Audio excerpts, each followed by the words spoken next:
preparation seminar is going to start within 5 minutes. So you might want to be seated.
we are going to start the seminar within 2 minutes.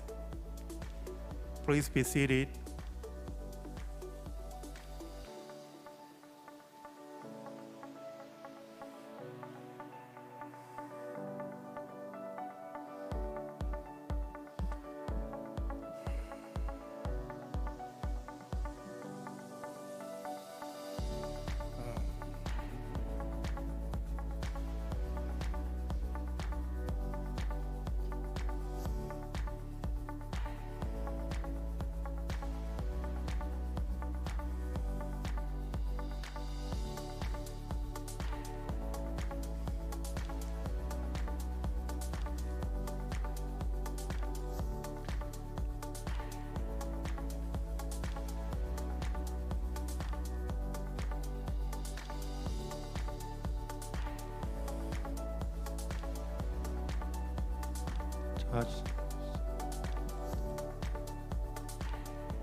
Good afternoon and good morning. Welcome to the International Arctic Science Cooperation Seminar. As you already know, this seminar is co-organized by Korea Polar Research Institute and the Royal Norwegian Embassy in Seoul and Royal Danish Embassy in Seoul. My name is Sunung Choi, and I'm the head of the International Cooperation Office at COPRI. And personally, it is my great pleasure and honor to be the moderator for this seminar today. And I'm also more than happy to welcome Arctic scientists and experts from Korea, Norway, and Denmark. Those are participating in this seminar through online or offline to share new ideas and insight with us today. As we already informed, today's seminar is going to be held with the theme of the new normal after the global health crisis and scientific cooperation in the Arctic. Before the start of today's seminar, I'd like to inform you a couple of notices. First, today's seminar is going to be held in accordance with the current Korean government COVID-19 safety measures and regulation.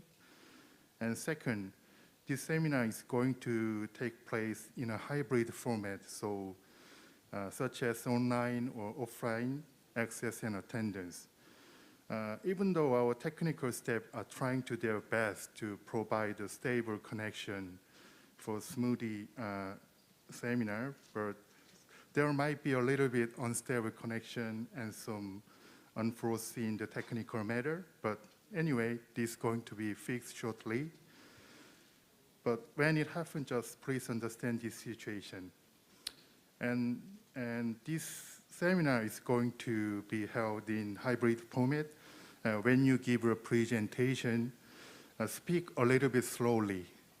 And lastly, I'd like to invite Dr. Hyung-Chul Shin, Vice President of COPRI, to the podium. It's the opposite side for welcoming remarks on behalf of Dr. Sung-Ho Kang of COPRI President. Please come to podium.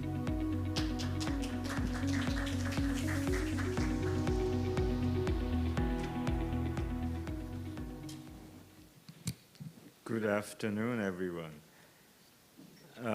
Let me first convey an apology from our co-president, Dr. Sung-Ho Kang. He just had to excuse himself for another government meeting this morning. Okay. So let me welcome you on behalf of the COPRI President, Your Excellency Ambassador Frode Solberg, Your Excellency Ambassador Einar Jensen, distinguished speakers, friends and colleagues who have joined us over the internet. Warm greetings from the Korea Polar Research Institute. It is my pleasure to welcome you to this International Arctic Science Cooperation Seminar. First, I would like to take this opportunity to express my gratitude to the Royal Norwegian Embassy and the Embassy of Kingdom of Denmark in Korea for the joint efforts in preparing this live streamed seminar with us. I also would like to thank the speakers for taking their time to join the seminar, especially those who are with us in the early hours from Norway and Denmark. This is an unprecedented time indeed, which we have hardly heard of, which we have never had to deal with. Arctic science, just like every other dimension of human activities, have been seriously affected by this global health crisis caused by the COVID-19 pandemic. Interrupted field research is no news, and virtual seminars and gatherings are not an option, but a must in these days for our Arctic scientists. Despite the encouraging news about the vaccine, multiple sources indicate that this pandemic will not disappear tomorrow night. It'll continue, reasonable expectation is, for a while. Travel restrictions are likely to persist around the world for the next few years, which will keep scientists from hinder scientists from conducting fieldworks in the Arctic. Korea is no exception. Fortunately, our research vessel Araon managed to conduct a single-leg research cruise with no port call to the Arctic Ocean this summer, with smaller number of scientists on board than usual. Our terrestrial field research are more badly hit, and corporate research teams were unable to visit the Arctic field sites just past season. Many other national Arctic programs are facing similar challenges. This year's International Arctic Science Cooperation Seminar will focus on addressing these adversities. Scientists and experts from diverse backgrounds are here with us to share their first-hand experiences and insights. What kind of hardships are they dealing with, and what efforts are they making to tackle the challenges?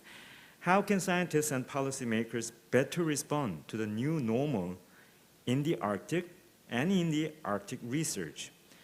Today's seminar will provide an opportunity to reflect upon those important questions. All in all, we will get over it. We believe the important part of the key to tackling the challenges brought by the pandemic lies in international collaboration. This online seminar is yet another great chance to acknowledge the ongoing scientific cooperation in Svalbard fjords and Greenland and explore future cooperation in new research fields in the Arctic.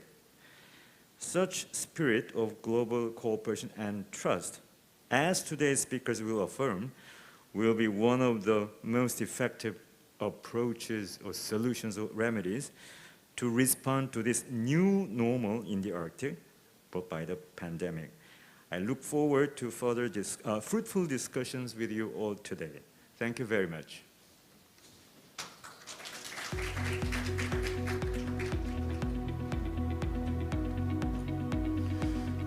Thank you, Vice President. And after that, we have two welcome video message from His Excellency Ambassador Frode Solberg from Royal Norwegian Embassy, and from His Excellency Ambassador Eisen Jansen from Royal Danish Embassy. First, I'd like to invite Ambassador Frode Solberg from Royal Norwegian Embassy, but due to his tight schedule, Ambassador is going to deliver his welcoming message by video clip. Please watch the screen in front of us.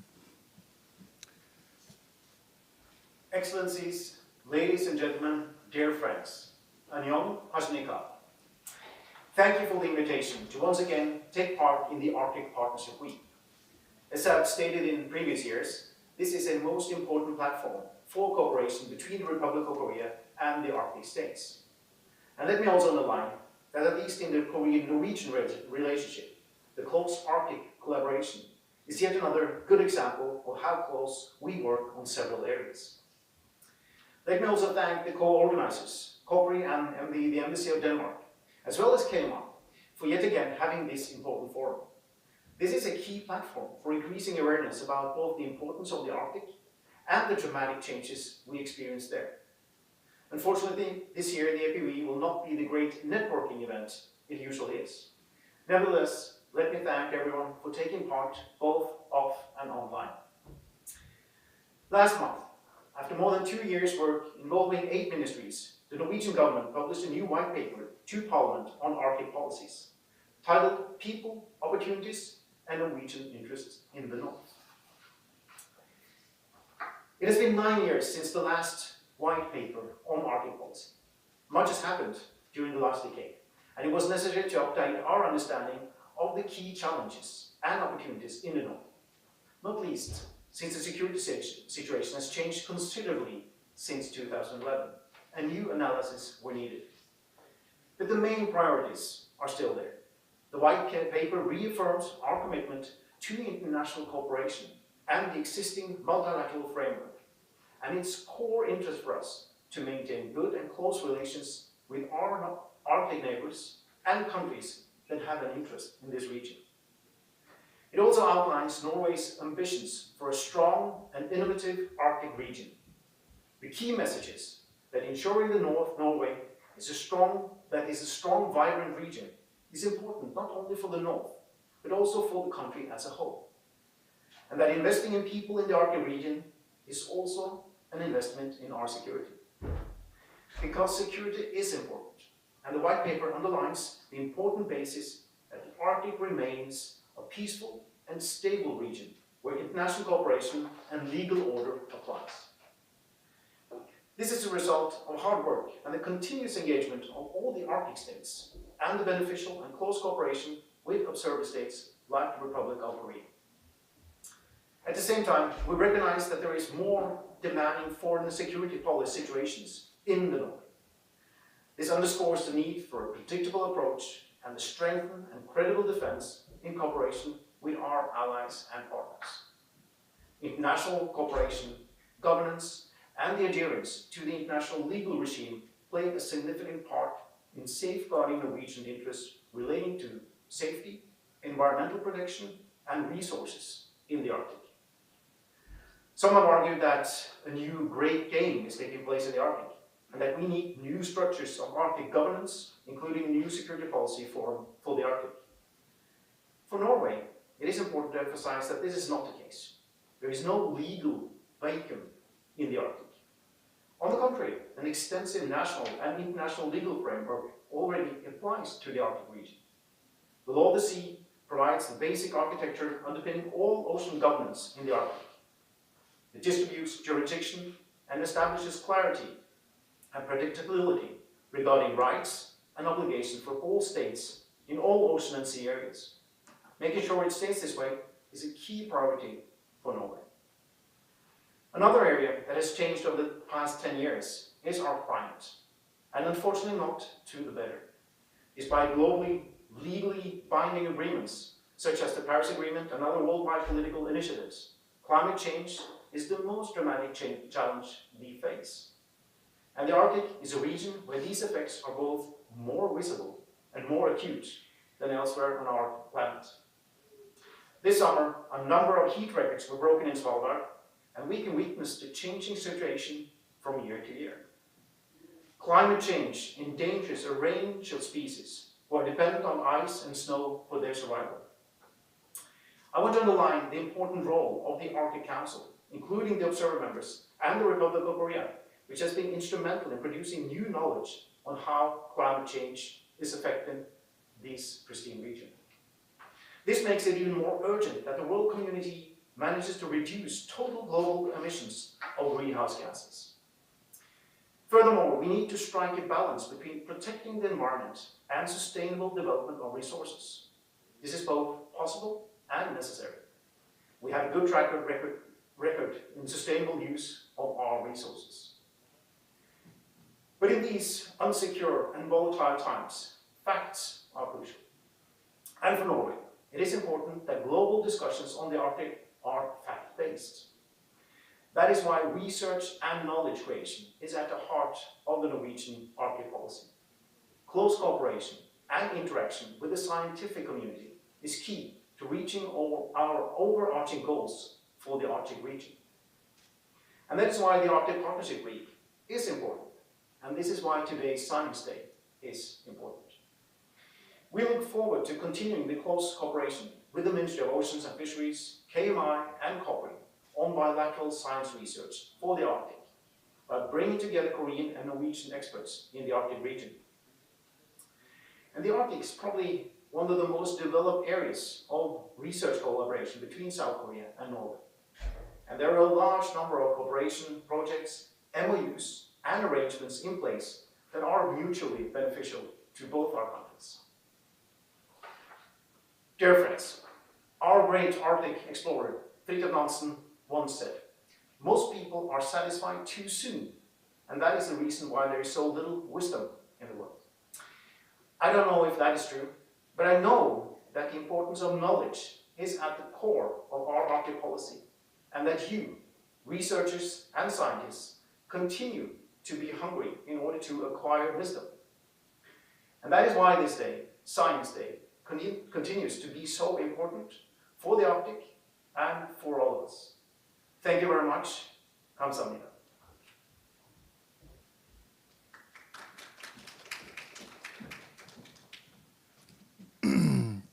Sorry. Thank you, Ambassador. And after that, I'd like to invite His Excellency Ambassador Eisen Jansen from Royal Danish Embassy.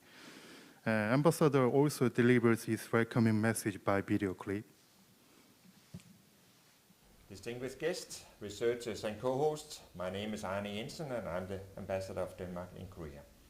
Thank you for the invitation to co-host the Science Seminar at Arctic Partnership Week, and thank you all for joining us physically and from home.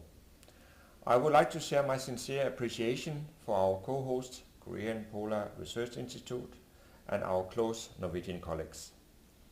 Denmark joined the Partnership Week 2 years ago, and we're very happy to be here. It has proven to be a very good platform to share the latest Arctic knowledge with researchers from Korea, Denmark and Norway, as well as other countries. It's impressive to experience the dedication, the knowledge among the finest researchers on this issue. As you know, the Kingdom of Denmark is centrally located in the Arctic. There are 3 parts of the kingdom: Denmark, Greenland and the Faroe Islands. The Arctic makes up an essential part of the common cultural heritage, and it's home to a part of the kingdom's population.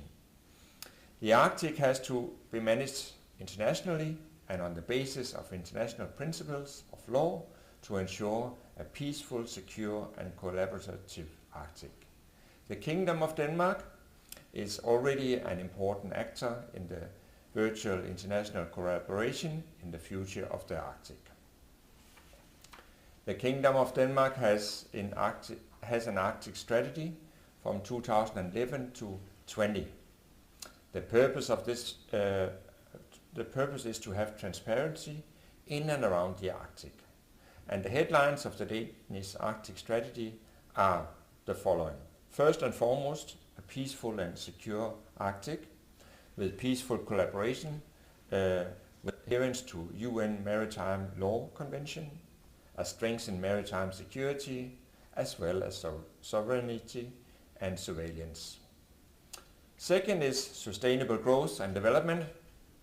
Make use of renewable energy potentials, secure stronger integration with international trade, and focus on knowledge-based growth and development. Third, we must also have respect for the Arctic fragile climate, environment and nature. We need to get better knowledge on consequences of climate change in the Arctic and we must protect the environment and biodiversity. Finally, we must, and not least, have a close cooperation with our international partners. That goes without saying. It requires global solutions to solve global challenges. Kingdom of Denmark will be active in our bilateral safeguarding of interests. In the future, the Arctic will only be even more central to all of us. Our current Minister of Foreign Affairs has placed the Arctic as one of 3 central priorities for the coming 4 years. Currently, the Danish government, the government of the Faroe Islands, and the government of Greenland are working on a new joint strategy and a vision for the Arctic for the period 21 to 2030. It is expected to focus on a peaceful and secure Arctic, a trust-based and regional and international collaboration, human beings in the center, protection of our nature and environment, reducing and adapting to the climate change, sustainable economic growth, strengthened knowledge and scientific activities in and around the Arctic. On a bilateral level, we are looking forward to seeing the MOU between Minister of Ocean and Fisheries of Korea and the Danish Ministry of Higher Education and Science. With this MOU, we commit to strengthen our collaboration on Arctic and polar science in the years to come. We hope that today will once again be a stepping stone in that direction. Thank you very much for giving me the opportunity to start this science conference. I wish you all a successful day that will hopefully lead to a further collaboration between our countries. Thank you very much. 감사합니다.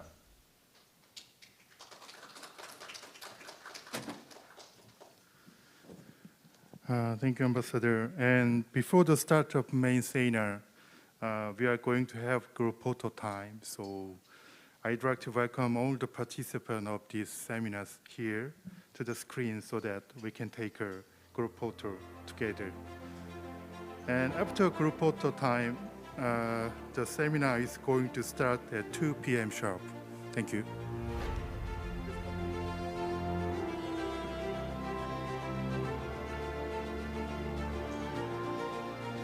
채린 씨 잠깐 올라오세요.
We are going to start the seminar 2 p.m. sharp, so you have 3 to 4 minutes to have a break. Thank you.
최종이 아니라고요?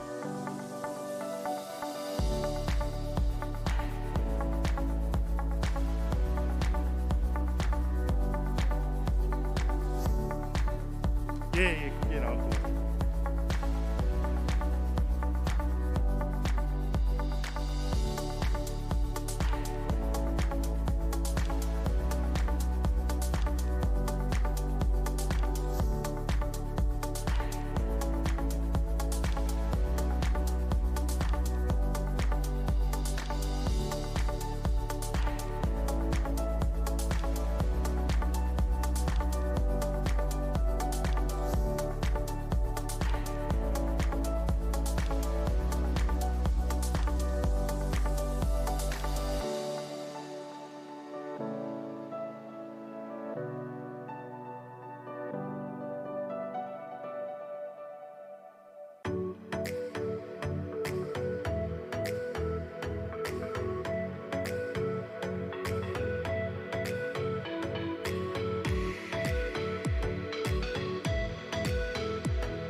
Okay, we are going to start the seminar now, and we have 7 presenters. I mean the invited speakers. First, the presenter is Dr. Yu-Kyung Lee, and with the first 2 presentations, you'd like to provide an introduction to today's theme. So, what kind of scientific cooperation do we have between Korea and Norway, and also between Korea and Denmark? And how is the impact of the global health crisis if you look at a bigger picture? So I expect that the first 2 presentations will give us answer on those questions. Before inviting the Dr. Yu-Kyung Lee to the podium, I'd like to very brief introduction about Dr. Lee first. Dr. Lee is a principal research scientist at COPRI, and she is one of the most well-known Arctic scientists with many books and published and female STEM mentor in Korea. Okay, I'd like to invite Dr. Lee to the podium, please.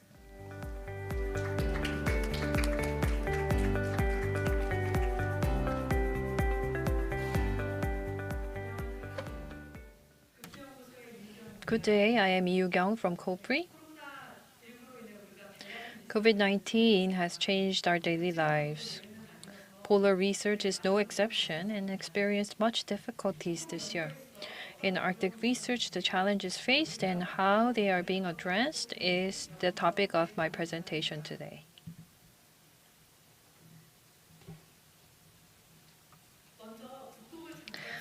Here is some background on the Arctic. Can you go back to the previous slide? 뭐야 이거?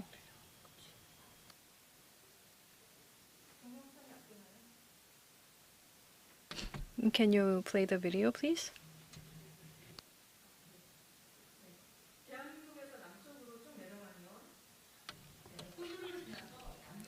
From Korea, if you go straight down south, you pass Australia and reach Antarctica, which is a vast continent surrounded by the Southern Ocean.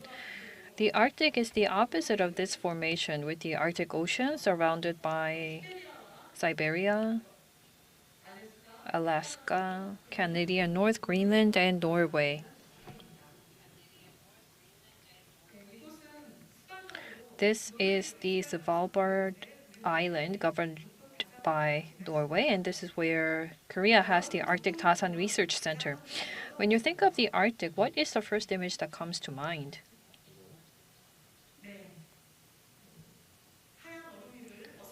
Polar bears wandering around the white ice, as many people say. But the Arctic has more than just white ice and polar bears. The Arctic has deserts, wetlands, and meadows, and diverse forms of life that inhabit these diverse environments.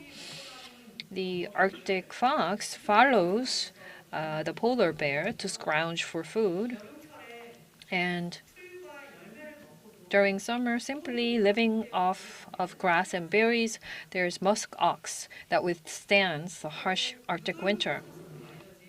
And there's also reindeer like Rudolph. And can you play the video, please?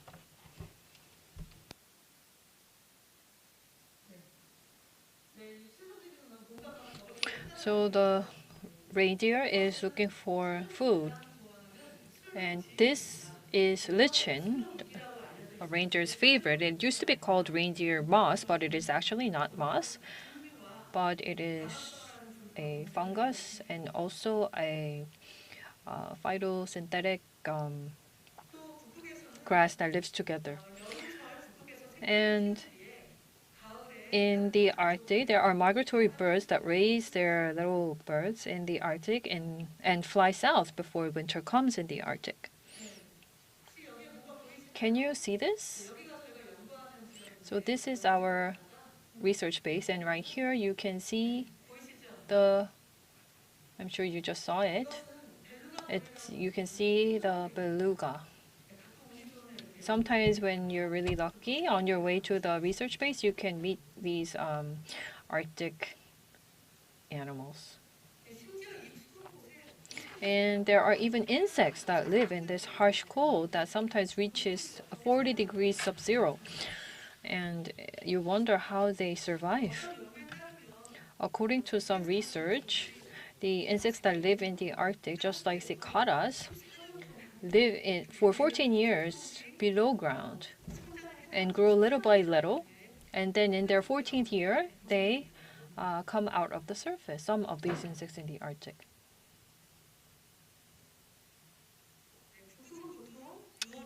In the Arctic, normally snow melts in June and snow falls again in October.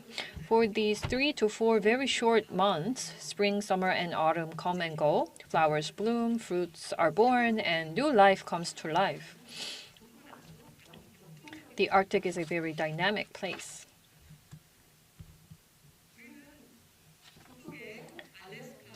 In the Arctic, in Alaska, the Canadian North, Iceland, Greenland, and Svalbard, and the Russian Arctic, we examine various research work.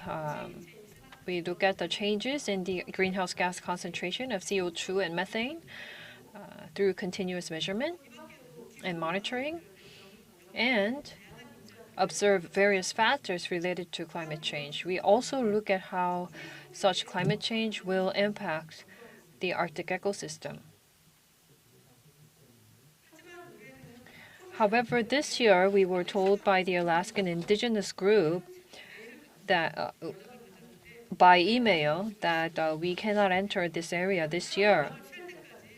Until further notice, all other scientific research has been suspended. So because we couldn't go to the US, we were at a loss of how to continue on with our research. There is a branch of the University of Alaska in this location, so we contacted the researchers there. And through these local experts, we were fortunately able to retrieve the key data, but we were still unable to replace the battery of our equipment, so we cannot continue observation from the summer of 2020 until next year. In Canada, COVID-19 also barred us from entering Cambridge Bay in Nunavut. Nobody was allowed to go there. But fortunately, researchers at the Canadian Arctic Research Station, or CHARS, agreed to measure the winter concentration of CO2 for us. And also, through a local research support provider, we were able to get data that they retrieved on our behalf and replace batteries. So the equipment there are continuing to be in working order. Our Dasan research base in Svalbard, Nielsen. And here we look at the aerosols and DMS that affect the atmospheric temperature. So we continue to monitor the concentration level, but nobody could go to Svalbard this year, so the Italian scientists retrieved the aerosol filters for us, but in return next year, we agreed to retrieve the Italian aerosol samples on their behalf and send them over to them. But we hope really for the COVID-19 situation to improve next year, and we really hope to be able to be good on our word with our Italian partners.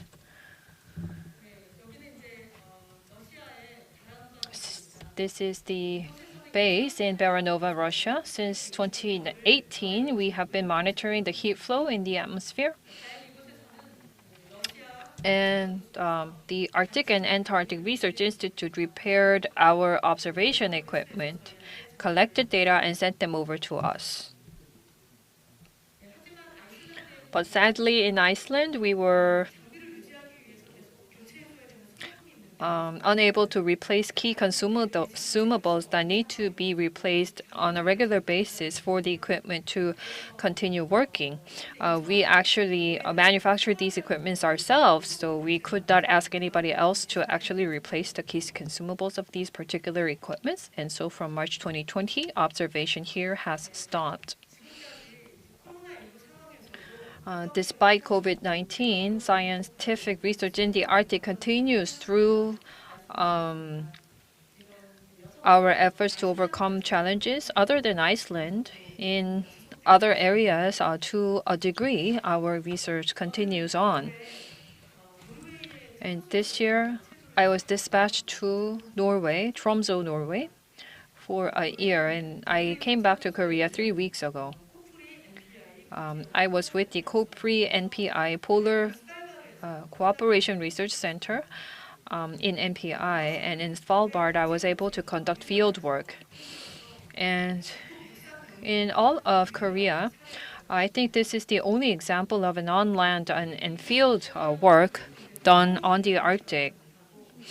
I could not reach the Dasan research base, but I did go to the University of Tromsø, or UIT, and here they have been conducting 15-year monitoring on climate change, and I was able to sample the soil there in order to look at the impact of climate change on permafrost. And here, the UIT research team installed a snow fence in 2006. And this is the snow fence. When the snow falls and reaches this fence, the snow cannot spill over and keeps accumulating like this. There's a small mound that forms next to the fence. This is the middle height, and this is the low height, so this is not affected by geofence or snow fence. So places with snow fence, even if the snow melts everywhere else, you can see that the areas with the snow fence remains there. So the reason why we look into the places with lots of snow cover is because we expect that there may be increasing snowfall in multiple areas across the Arctic. The UIT team compares areas with a huge increase in snowfall against the control group with areas with less snow cover. And we looked at the dominant species of the Arctic white heather and the eight-petal mountain avens. Because these two species are dominant in the Arctic, we chose them for our research. And the two are similar in that they look like trees, but they are actually, they look like grass, but they are actually trees. They are bushes.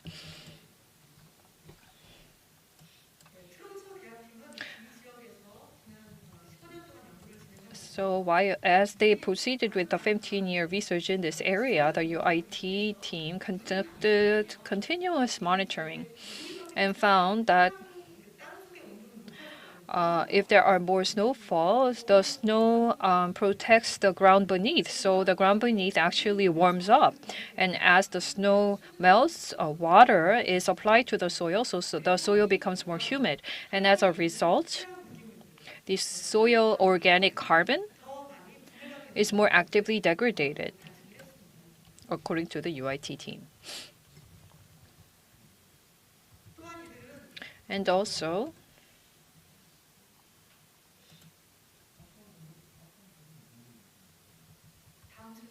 can you go to the next slide?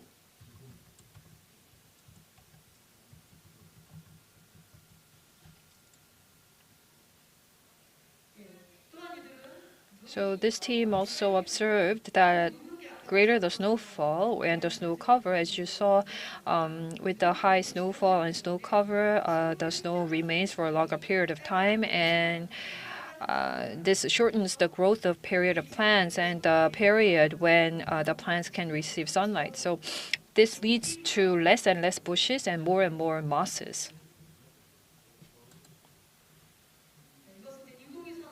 This is a satellite image of our research locations, A, B, C, D. So we have 4 sites and 3 snow fences in each site.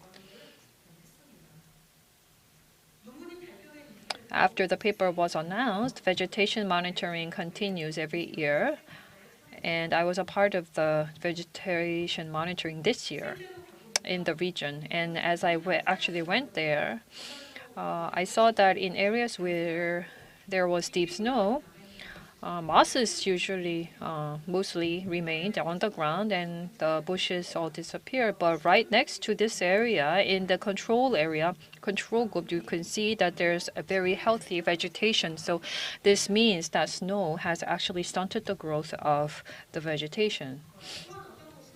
And in some places, because of the higher temperature, in this case, you can see here that temporarily there was a brook that formed. And in fact, these are all areas where there used to be some plants covered by vegetation. But because of the snow cover, the ground became warmer and the permafrost thawed, and this region turned into a wetland, and the vegetation could not grow any longer, and they were inundated. The places were inundated. And this here is a 2-hour walk away from the road and the farthest observation point that we have. So at first glance, they all look similar. These are all areas with high snow cover, the top 2 rows, and then in the bottom you have the medium snow cover area, and the last 2 squares indicate a control group with not much snow. But taking a closer look, you can see that areas with heavy snow, the vegetation all died. And you can see that the gray area here all mean that the plants have died out. But if you look at the control group, you can see very healthy and green grasses coming up, and they were blossoming flowers, and they were also growing fruit. We also measured the various indicators to look at how the vegetation is growing, and we also looked at how active the physical metabolism was being conducted by these plants. We looked at the photosynthesis index, and we retrieved the temperature sensor that measured the underground temperature changes. So I hope next year COVID subsides and we can restore all the equipment currently on hold so as to continue field observations in the Arctic. Thank you very much.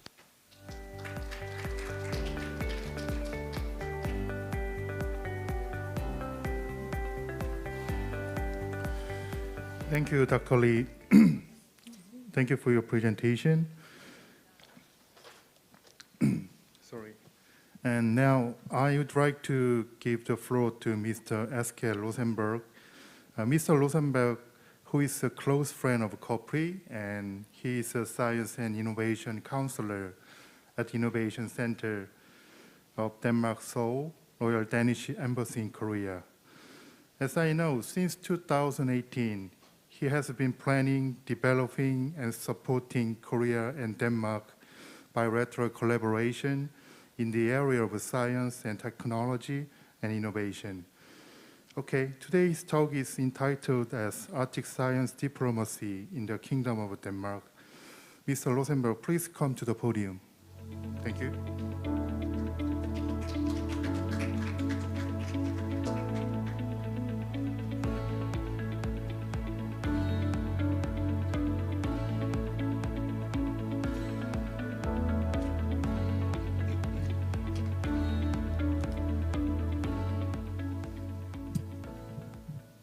안녕하세요. Thank you, first of all, very, very much for giving me the chance to speak a little bit today about Arctic science diplomacy. It's a concept that I came up with in this connection. I don't know if it exists, but maybe after today it will. And also thank you very much to our co-organizers, COPRI, as well as the Embassy of Norway. And also not to forget the host of the entire Arctic Partnership Week, the Ministry of Ocean and Fisheries. And I need to figure out the timing here. So basically, I was asked to make a presentation about post-COVID-19 Arctic science cooperation measures. And basically, I think I would like to start with pointing to the fact that has already been made several times yesterday and today. While COVID-19 has been spreading very fast, while Arctic or polar science maybe have done the opposite, namely activity levels decreasing just as fast, the global warming has actually increased in speed, maybe even faster than we thought before. This small quotation is from a Danish professor who, together with other Danish partners and actually also Norwegian science partners, this summer discovered that maybe the calculations and the models that we have been using in the past has been inaccurate, and we are basically looking into global warming being even closer and the effects of global warming than we thought with the present levels.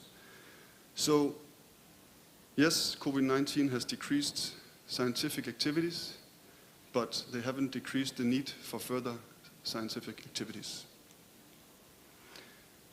Before we start, and I try to go a little bit deeper if it's reacting to my pressure, I would like to try to use the next 20 minutes to give you an overview of what we, the policymakers, have been doing the past year to be as prepared as possible to pick up the scientific activity level to where it was before and maybe even ramp it up.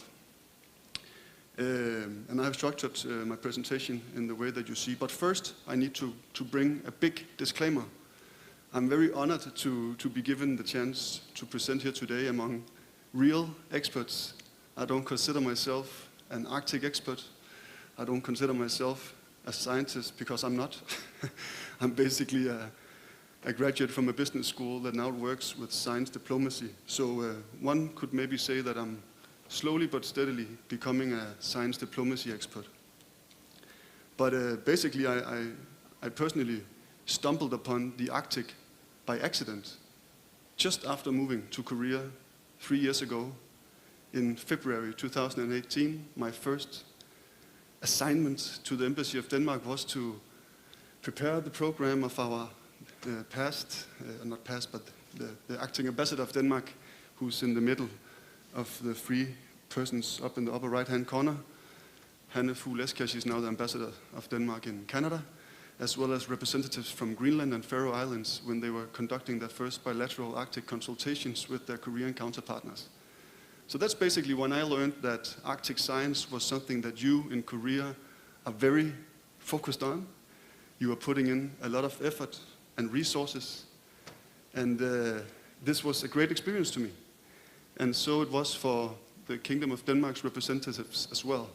And basically, I think for the last 3 years, Arctic science has been one of the bigger items on my on my work list, and I'm very happy to slowly but steadily learning more and more about this very, very important topic.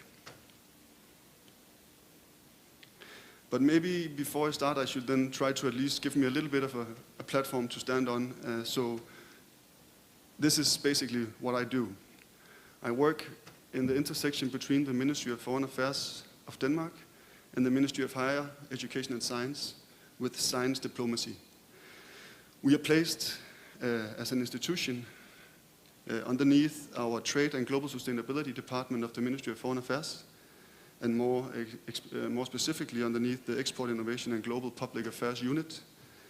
And this construction of being a two-ministry institution is quite unique. So our mandate is, and our focus is, to work with education, research, and innovation. That's a pretty broad set of stakeholders, and my responsibility is to focus mostly on the education and the research parts. We're not alone. We have 8 of these centers spread out over the world in areas and geographies where we believe the level of knowledge is something we need to be close to, where there is also Danish interests to take care of, in particular helping smaller Danish companies to enter technology partnerships with counterpartners in order to grow, because Denmark is 100% dependent on exports. And we believe that we cannot just make everything in Denmark alone and then ship it out all over the world.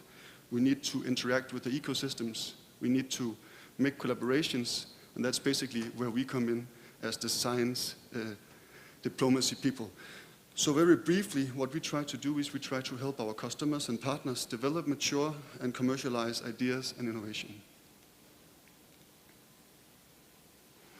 In Korea, we have 3 focus areas: life science, tech, broadly speaking, and then sustainability. And I have decided myself to put in Arctic science underneath our sustainability focus, as well as climate technologies, but also we focus a lot on circular economy and water technology.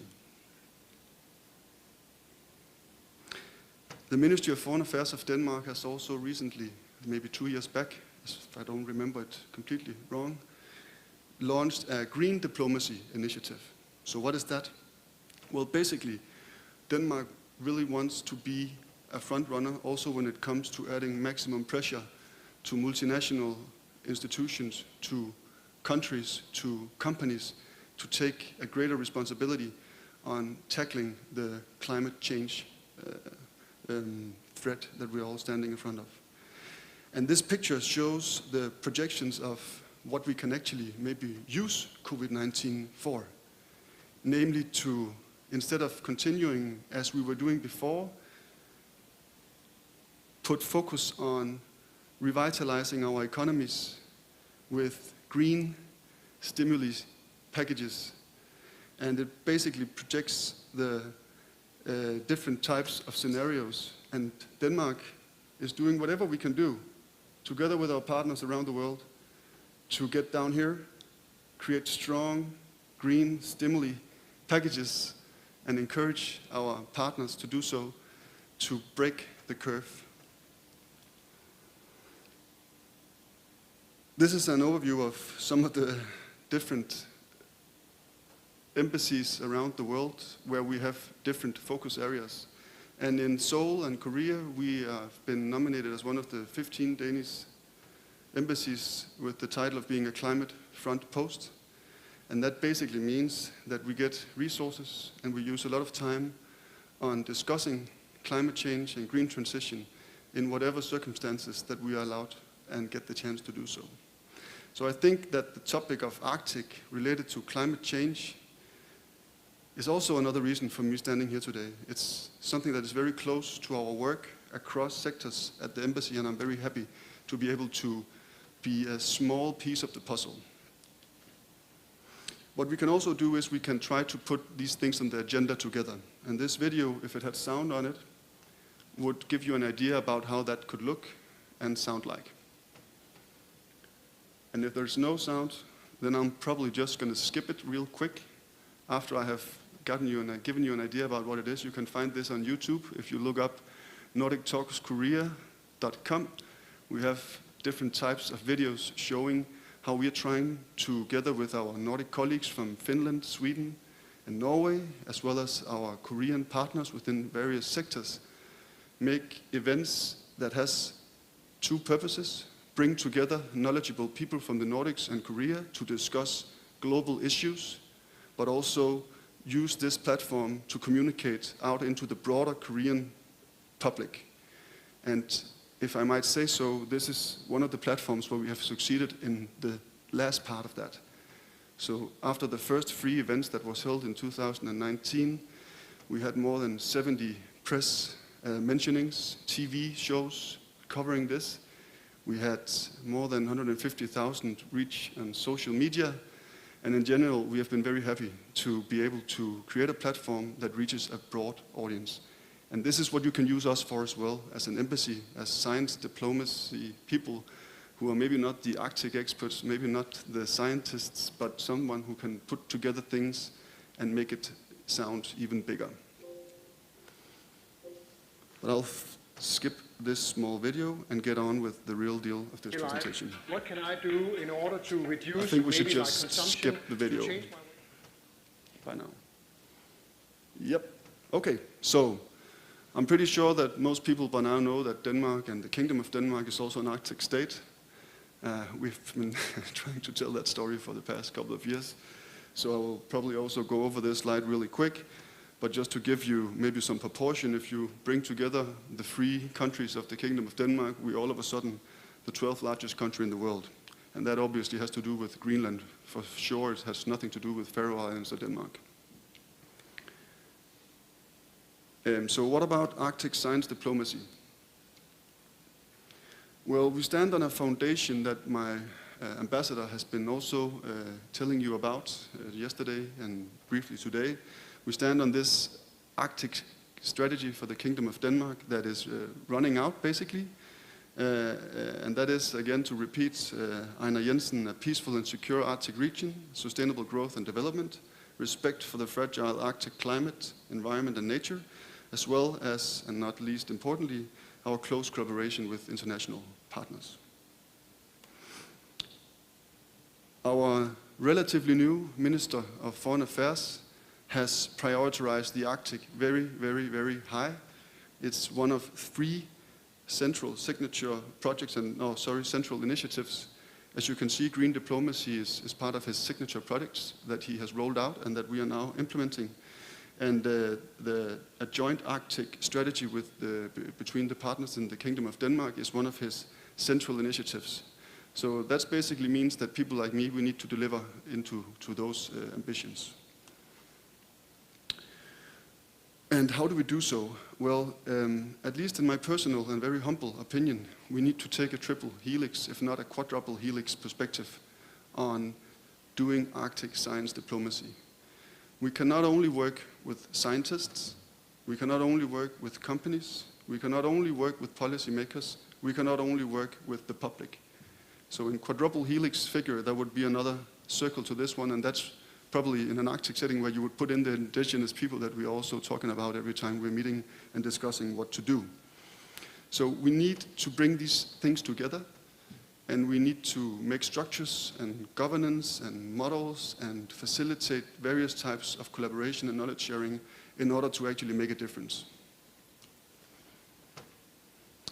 So that's pretty difficult to measure, but if we cannot measure it, we cannot change it. At least that was my father always told me.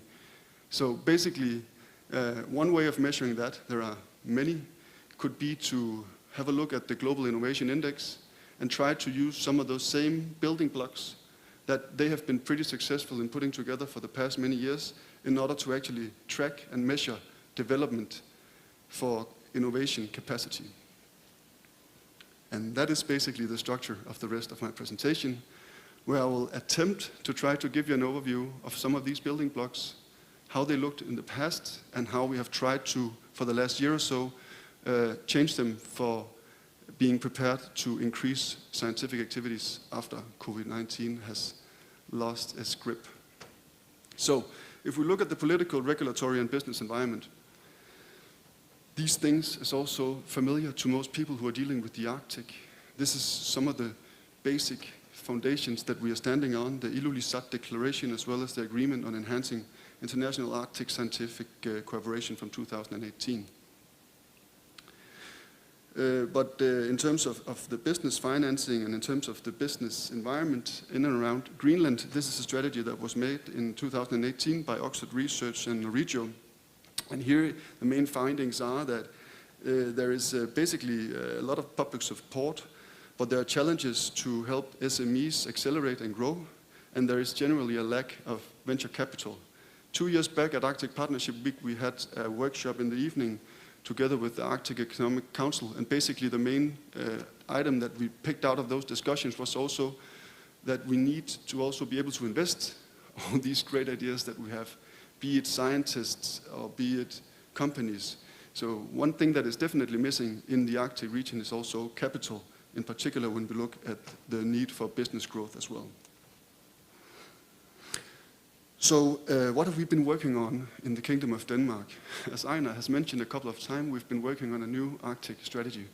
He has also highlighted this in the small video presentation before my presentation today, so I will skip that over. I'm just very happy to see that the strengthened knowledge and science in and around the Arctic is still one of the top priorities. But of course it also has to do with sustainable economic growth and so on and so forth. Another thing we've been working on has been this new 4-year action plan between Denmark and Korea. It's coming back from our Green Growth Alliance. So generally speaking, at least when we are making presentation from Denmark, we say that Korea has 3 major alliances. One with US about defense, one with China about trade, and one with Denmark about green growth. Maybe it's wrong, but that's at least how we put it into a narrative. This agreement will be signed in the beginning of the new year, and it is heavily focused again on sustainability and green transition. And here there's even some concrete mentionings about Arctic cooperation. And also science, technology, and innovation is a very important aspect of this new 4-year action plan. That will be signed very briefly. Another thing we've been working on has to do with human capital and knowledge, but let me get back to that. So again, we have a foundation we are standing on, and that is the Kingdom of Denmark's Arctic Science and Education Strategy that comes out of the overall strategy for the Arctic. And if we look a little bit on the numbers, I can maybe do this a little bit quickly, not to run over time too much. We can see that according to fractional accounting, the Kingdom of Denmark actually has quite a large number of co-published publications.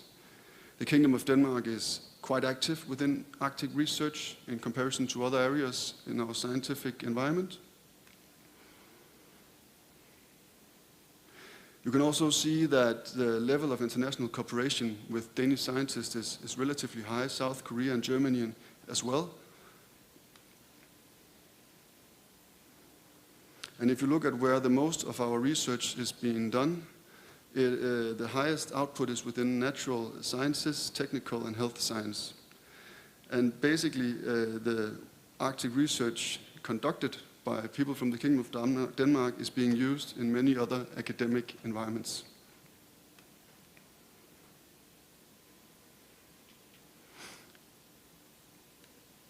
I think I will skip that one for now. Okay, so again, what have we been doing the past year in Denmark? We've been developing a new green Danish research strategy that was announced in October. We, as innovation centers where I work, were pitching into that process in terms of finding out where should we put the focus for the next coming years, where should we put the majority of our investments. And basically it secures a strong and long-term funding ambition for green research. It maintains or expands 2020 levels. It determines political priorities for research and innovation activities. And I think most importantly to point out, it identifies and prioritizes 4 green missions that in 2021 will receive extra funding. And that has to do with CO2 capture and storage, Power-to-X, environmental agriculture, and circular economy. It's also worth noting that Arctic Science has received a dedicated budget in this new green research strategy. It didn't have that in the past, so that's also new. And it was announced that a relatively high amount large amount of money was being invested into making a new ice-breaking research vessel for Denmark. 50% finance. Right now the process is that they're finding the rest of the funding and they are building the tender.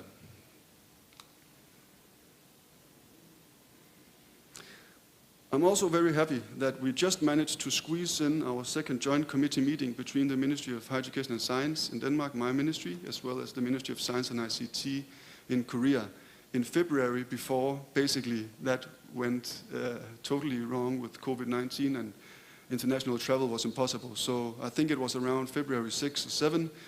Some of my colleagues from headquarters came to Korea. We had a very fruitful meeting with our counterpartners. The 2 main topics we discussed was climate technologies and polar science. And basically we agreed to focus on these 2 things for the coming 2 years. There was also other bilateral meetings. It was a pleasure to visit Kopri and show my colleagues in Denmark the amazing stuff that is being done there. We also had a very good bilateral chat with the Ministry of Ocean and Fisheries. And the latter has then followingly been leading to agreement about making a new memorandum of understanding focusing on strengthening Arctic scientific cooperation, and that will be signed in the first quarter of 2021. It will focus on exchange of information concerning polar research, including infrastructure. And it will focus on developing and testing technologies such as UAV. And it will also focus on the utilization and dissemination of research outcomes of polar science. I'm very happy that we have been able to do this throughout this year. And again, I can only thank COPRI for being an amazing partner in this. And we look so much forward to getting to the implementation and action plan and governance structure for dealing with this. I've put in some ideas for some platforms in 2021, but we can take that after this meeting. But I would just like to highlight this Arctic Council Jubilee expedition that is supposed to take place in May. That could be fun to focus on, doing something together with the people in this room. It could also be fun to go to Greenland in November for the Greenland Science Week and make a big splash and continue the strong collaboration. In terms of infrastructure, which is also an important part for driving innovation and progress, I just need to figure out what is going on here.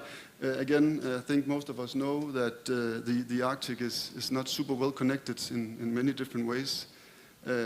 Greenland is maybe one of the least connected places, and basically that just increases the importance of infrastructure.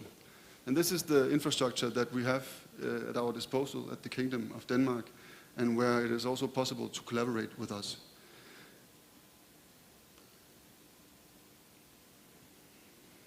But there's also more new ice-breaking research vessels in the making, one from the Faroe Islands and one from Greenland. So again, generally speaking, on the asset and infrastructure side, I also think we are becoming a more and more interesting collaboration partner. And I have more details if people would like to dive into that. I would just like to highlight this ISAFIC portal again. It's a user-driven platform for sharing resources, planning, logistics, so on and so forth. It is quite powerful, crowdsourced, but of course it's never stronger than the people who are using it. And then, as a conclusion, I would like to highlight the International Arctic Hub that we have been talking about in Denmark for maybe a little bit too long. But what we have done in the past year is that now we have actually opened it. So the first people in this secretariat has been hired, the board is in place, the door is open, and basically we are ready to help our scientific environment in the Kingdom of Denmark, as well as the international scientific environment, to speed up things as soon as travel allows. And that was the concluding words from me. And if there's time for questions, I would be happy to go into them. 감사합니다.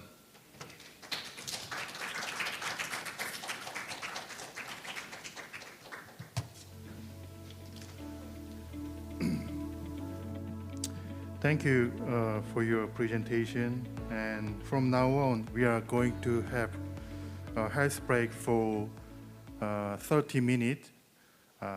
So please come back to the seminar room by 3:15 p.m. Sorry.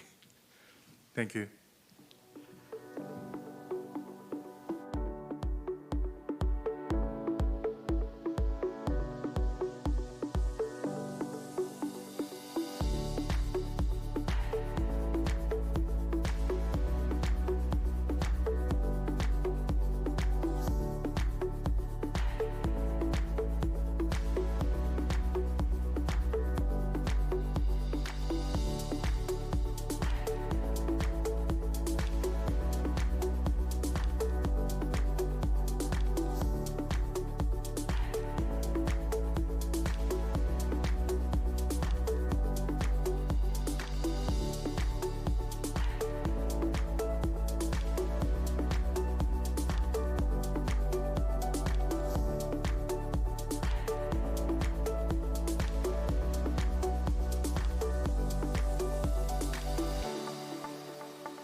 이쪽으로 혹시 들리실까요? 네네. 네, 이렇게 하고 예예. 혹시 그 어제 말씀하신 이 영상 소리는 제가 어떻게 하면 되나요? 제 컴퓨터에서 그냥 틀면 되나요?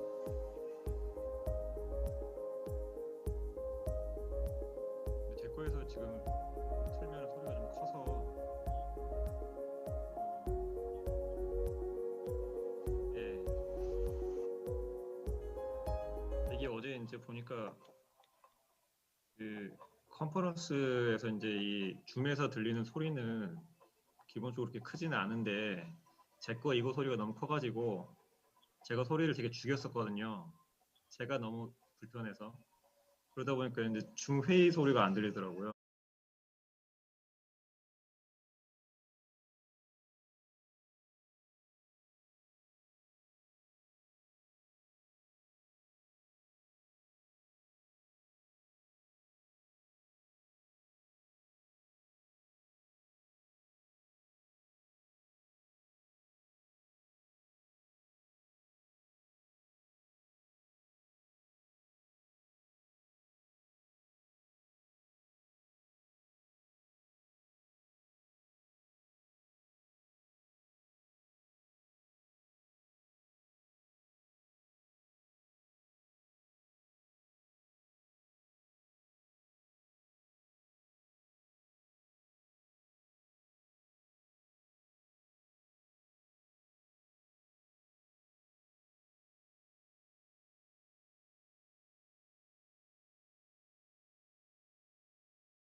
Welcome back all.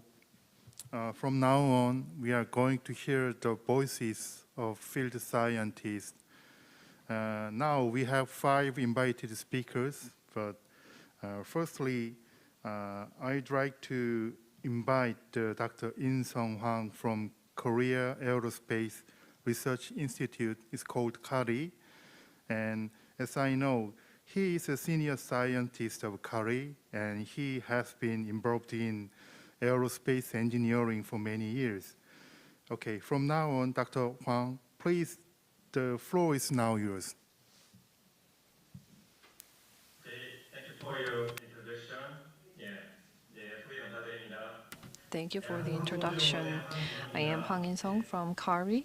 저는 오늘 한국과 덴마크의 I would like to present on Korea-Denmark unmanned vehicle and Arctic research collaboration.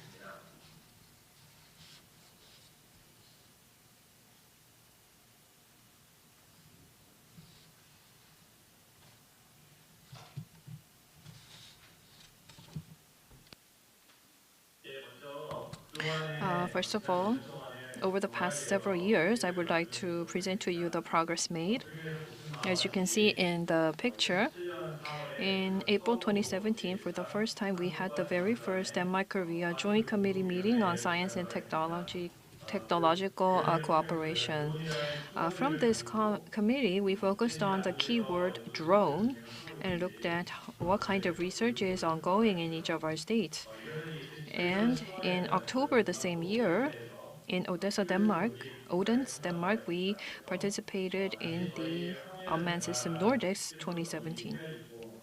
And here we exhibited the Korean tilt rotor UAV TR-60 and meteorological drone that was developed by us. And with Denmark and with Danish and German scientists, we exchanged information on drone-based research. And in January 2018, the biggest drone event in Korea, which is held in Busan every year, the drone show, hosted our delegation from Denmark, and we engaged in further networking activities. Then, moving from Busan to Daejeon, we hosted once again our Danish delegation. And we also invited SMEs who research the drone area. And we held a tour of relevant facilities. And we were able to come on the same page when it comes to the drone research. And in August 2018, in Denmark this time, we engaged in a more specific area of research cooperation. And between KARI and DTU, we engaged in working level and practical discussion to sign an MOU. And based on these progress made in 2018, the Korea-Denmark summit took place, where Arctic research with UV technology and autonomous infrastructure were presented. So in 2018, KARI and DTU were able to sign a MOU. And in 2019, based on this achievement, we turned the cooperation into a research task, and we were supported on the research funding. And in 2019, in Daejeon, KARI and DTU Space held a joint workshop to discuss more detailed discussions on Greenland as a research base and the topics and scope of research. And in October 2019, we received a funding from the Ministry of Science and ICT and embarked on research. And the final photo shows the photo taken last year. It's already been a year where we visited the DTU for a kickoff meeting. And at this time, we set up a plan for the 5-year research and what kind of research activities should take place using drones. I know that the photo is quite small, but in the photo we have Dr. Forsberg in the picture as well. and the entire research team as well. And as you are well aware, the reason why we chose Greenland as a location for our research is because iceberg has been rapidly retreating in Greenland, and not only in Denmark but over the world. All the staff at COPRI also conduct research in both Antarctica and the Arctic, and we wanted to focus on Greenland for a drone research. COPRI is a partner in this research, and they usually use satellite to receive data for Arctic and polar region research. But as you know, the satellites are very difficult to pinpoint its control. We cannot take the image the exact moment we want to take the image and in the exact location. So in this area, drones are easier to control, and we can fly the drones to the location we want, and we can get the precise data and take the photos where we want, whenever we want. So in order to complement what satellite images lack, we decided to use drones in our research. So that was the reason why we came to choose this as a research topic. So currently, Korea and Denmark has a joint research. Starting in October 2019, we will be engaging on this project for 5 years with a funding of $2.5 million from the Ministry of Science and ICT of Korea. And the topics would include, as described, high precision glacier modeling using UAV in Greenland, and also how to operate drones in the polar environment. Well, CARI is a specialist organization in UAV, but flying UAVs in harsh conditions as Greenland, what would be needed and what technological support will be needed, these are areas where CARI does not have much knowledge. So we want to develop knowledge in this field as well. And finally, we want to acquire basic data on the iceberg, map them, and link them to the satellite for a joint research. That will be the main topic of our research, but we also want to encompass atmosphere or microbiological research as well. This picture is the organization structure of our research. As I said, we are funded by the MSIT, and CARI is included here, and COPRI is also a part of this project, and we have a number of drone companies in Korea that help us, that really were supportive in being a part of our research in Greenland. And from Denmark, we have DTU Space as the main organization, and very gratefully, the Joint Arctic Command of Denmark decided to support us because we have a number of drones that we are going to use for this research, and they decided to help us in transporting the drones. And I would like to take this opportunity to convey my appreciation to the Joint Arctic Command of Denmark. And to go into the specifics of the expected outcomes, we developed UAVs at CARI. So in order to operate UAVs in the Arctic conditions, we want to conduct research into the Arctic environment. And as we define the Arctic environment requirements for the UAVs, we are going to look at the atmospheric conditions such as the average temperature or the sunset or sunrise times.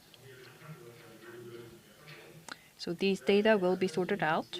And as you know, the navigation in the polar conditions may be difficult, so we need to define these operational requirements. And the harsh environments also need to be better understood for us to prepare our UAVs to operate in these conditions. And as we operate the drones, we want to fly them over icebergs. So when we observe the icebergs, we need to have a clear understanding of the mission definition and the mission profile. And of course, as we actually operate UAVs in the Arctic, what kind of characteristics would there be that we need to consider? And as we fly the UAV, for how long and when exactly will we do the test flight? And although the time period for this project is 5 years, the competent authorities and the number of institutions involved, well, considering these factors, it will be difficult to develop a massive scale UAV specialized technology. So we need to better identify the required technology. And we also call it a winter kit that we want to develop. So we are going to use this kit and apply it to our Arctic research. And so finally, for 5-year research, we want to acquire the Arctic research data, iceberg mapping, detection technology, and relevant papers as our final output. The next chart shows the results of the kickoff meeting last November last year. So this is the basic plan. In year 1, we want to go to Kangerlussuaq of Denmark to conduct our summer demo flight. And in year 2, we want to go further up north to Ilulissat as well for a summer mission flight. And in year 3, we are going to go further up north to Station Nord VRS, about 86 degrees latitude. So after the first 3 years, phase 1 will be concluded. And then, as you can see in the chart, Kangerlussuaq will be included in all the years for our time series analysis. And we will have a demo flight until year 3. But if possible, we want to involve mid to large size drones as well to cover a wider area in the following years. So in the year 4 and year 5, we also want to fly our drones not only in summer but also in winter. Of course, we will have to see how the conditions are panned out. And as for this part, this is the plan for year 1, 2020 research plan that was developed back in 2019 November. So in Korea, during winter, we can fly the small UAVs for a test flight and map the test and conduct a mapping test or flight test during snow conditions. And in May, we had planned for an international technical conference in Nuuk. So we wanted to take part there, and after the conference, we wanted to go to Kangerlussuaq for a field survey to test out our small UAVs and to better understand the situation or the means of transportation there. And in August, in Greenland, Kangerlussuaq, we wanted to conduct a demo flight for 2 weeks. However, as you know, because of the COVID-19 pandemic, all the research planned out for this year could not move forward. And I really was looking forward to visiting Greenland, but I couldn't make that trip. So this international conference and demo flight has, for now, been postponed to May 2021. And come May, I really hope that I can go and conduct the demo flights. Kangerlussuaq, Ilulissat, and VRS are located on the maps, as you can see on the slide. And as you know, Kangerlussuaq is where the hub airport of Greenland is located. And it is relatively easier to access there. And icebergs near this region will be the first spot of where we will be flying our UAVs. And as for Ilulissat, there is the DTU Space Base Station where we can also test our flights. It'll be a good location for tests. That is why we chose this location. And as for 81 latitude, VRS is, as you can see, quite high up north. And we want to, if conditions allow, want to go there and test our flights. And next, these are the UAV candidates developed by Korean companies. On the far left, you see the ThrillSec meteorological observation specialized drone. So it has a multi-copter that can actually fly vertically, which is not easy to do. So in the higher altitudes, there are winds and temperature conditions that are quite different from the lower altitude. But up until 2.5 kilometers up high up in the air, this drone can go up, and it can also measure temperature, humidity, and so forth, and it has sensors. And the second to the left is a hybrid VTR drone, and it can make a vertical takeoff and landing, and it can tilt the propellers and fix the mode for flights. So for example, it can fly for 60 minutes, and it has a relatively longer flight time compared to the first drone, and it can cover about 15 kilometers of scope. And the third drone is, as you can see, is about 1 kilograms. So it's quite small, and you can actually hand launch the drone by lifting the drone with your hands and flying it up into the air. So of course you do not need a runway, airstrip, and it can fly for a relatively long time of 60 minutes. And because it is a small drone, there are a limited number of cameras that we can attach to this drone. And the fourth drone is a specialized drone for photo taking. And then the last one is the tilt rotor UAV developed by Kari. Compared to other drones that are only about 20 kilograms or lower, this one is 200 kilograms, so it's quite heavy, and it is based on an engine. It can fly for about 5 hours, and the operation radius is 50 kilometers. This is TR60 video.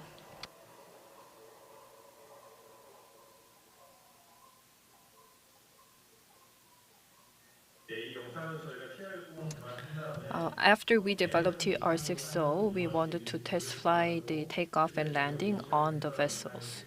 So you are looking at the test flight on the vessel. And when we operate TR60 off from the vessel, and if we apply this condition in Greenland, we will not need an airport or on ground. We can actually fly this drone off of our vessel to conduct the research. So in order to observe the icebergs in Greenland, I think this is a good condition to send the drone to the location we want. It's easier to operate this way. TR60 technology will be used to obtain data from a wide range of the location. But of course, TR60 is quite heavy, and there are other risks. So it will not be easy to apply this on the field right away.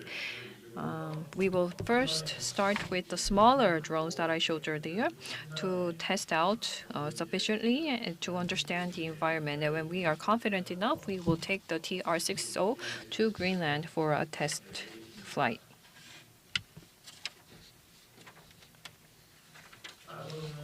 The next one is QTP, Quad Tilt Prop UAV developed by Kari. It has a 50 kilogram of payload, GTW, and 30 kilograms of payload. And it can also make vertical takeoff and landing. And during cruising, there can be a fixed mode, flight mode, and then it can also make a vertical landing after the operation.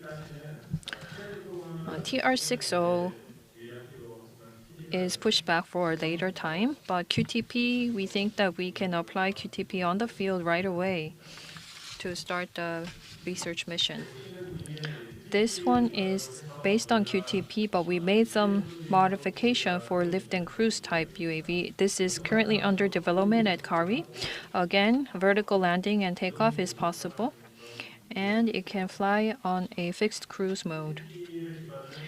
Because this one is based on QTP, it has similar performance as QTP. The speed, time of flight are quite similar. And lithium polymer battery will be attached and an electric motor also. And it has an optical camera attached in the middle that can zoom in by 30 times. And lithium polymer battery test has also been conducted to find the optimal condition. We tested out the room temperature 25 degrees and 5 degrees and 15 degrees sub-zero. And C rate was 1C, 2C, and 5C. 12,000 mAh battery was tested. So you can see the graph which shows the outcome of this test. The blue is room temperature, the gray is minus 15 degrees Celsius. And as you can see in the graph, in minus 15 degrees, the voltage drop was more severe.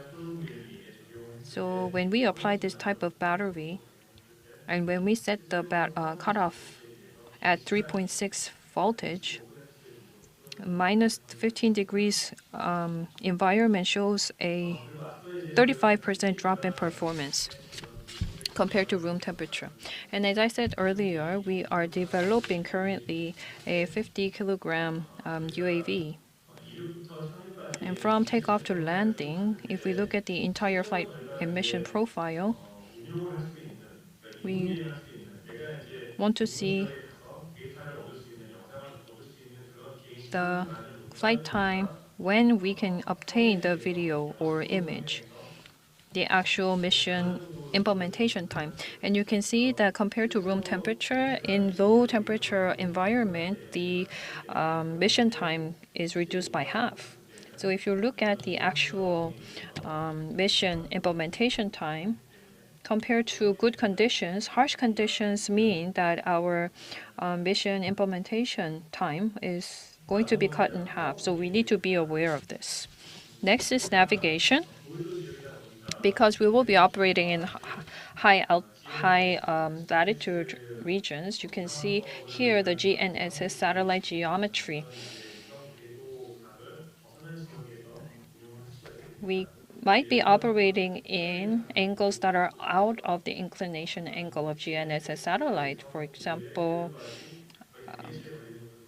you can see that the operating locations would be right on the border of the inclination angle of the satellite. So about 78 degrees latitude, the satellite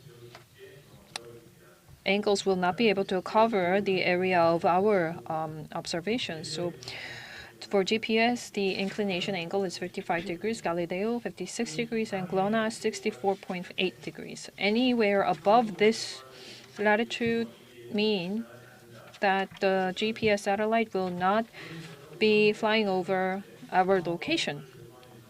But of course, the observation is still possible, but it's just that the noise level will be higher. And next, up north, as you know, ionospheric effect will be very active. And because of this, some of the satellite signals will experience more noise. And in polar regions, there are ice-reflected multipath that can interfere with the satellite signals and lead to a huge error range. And another point, this is a matter that pertains to UAV. If we look at the GNSS signals based on the on-ground controls, and when we interpreted the satellite signals, there were some coordinate errors. So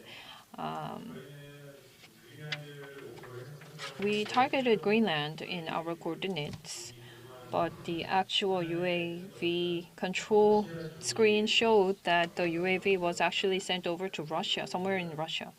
So we had to make sure that through our satellite simulations, we had to rectify and correct the coordinates, and we did so that the mission can be implemented without error.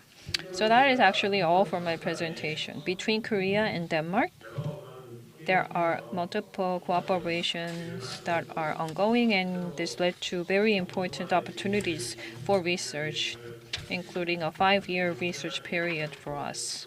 And we planned out the research and we were making more specific action, but unfortunately this year we were stopped by COVID-19. Hopefully, starting next year onwards, Korea and Denmark can engage in deeper research cooperation.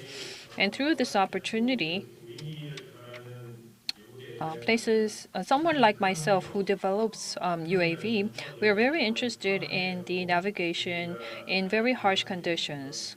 So we want to make sure our UAVs can operate well. And I'm very interested in developing the necessary technology to make this happen. Because of global warming, there must be impact on the Arctic, and we want to use the UAV research to better understand what the impact is, especially in Greenland. And I hope that from next year on, the COVID-19 can subside and we can actually physically visit Denmark and meet with our Danish partners and engage in a good cooperative research. Thank you very much.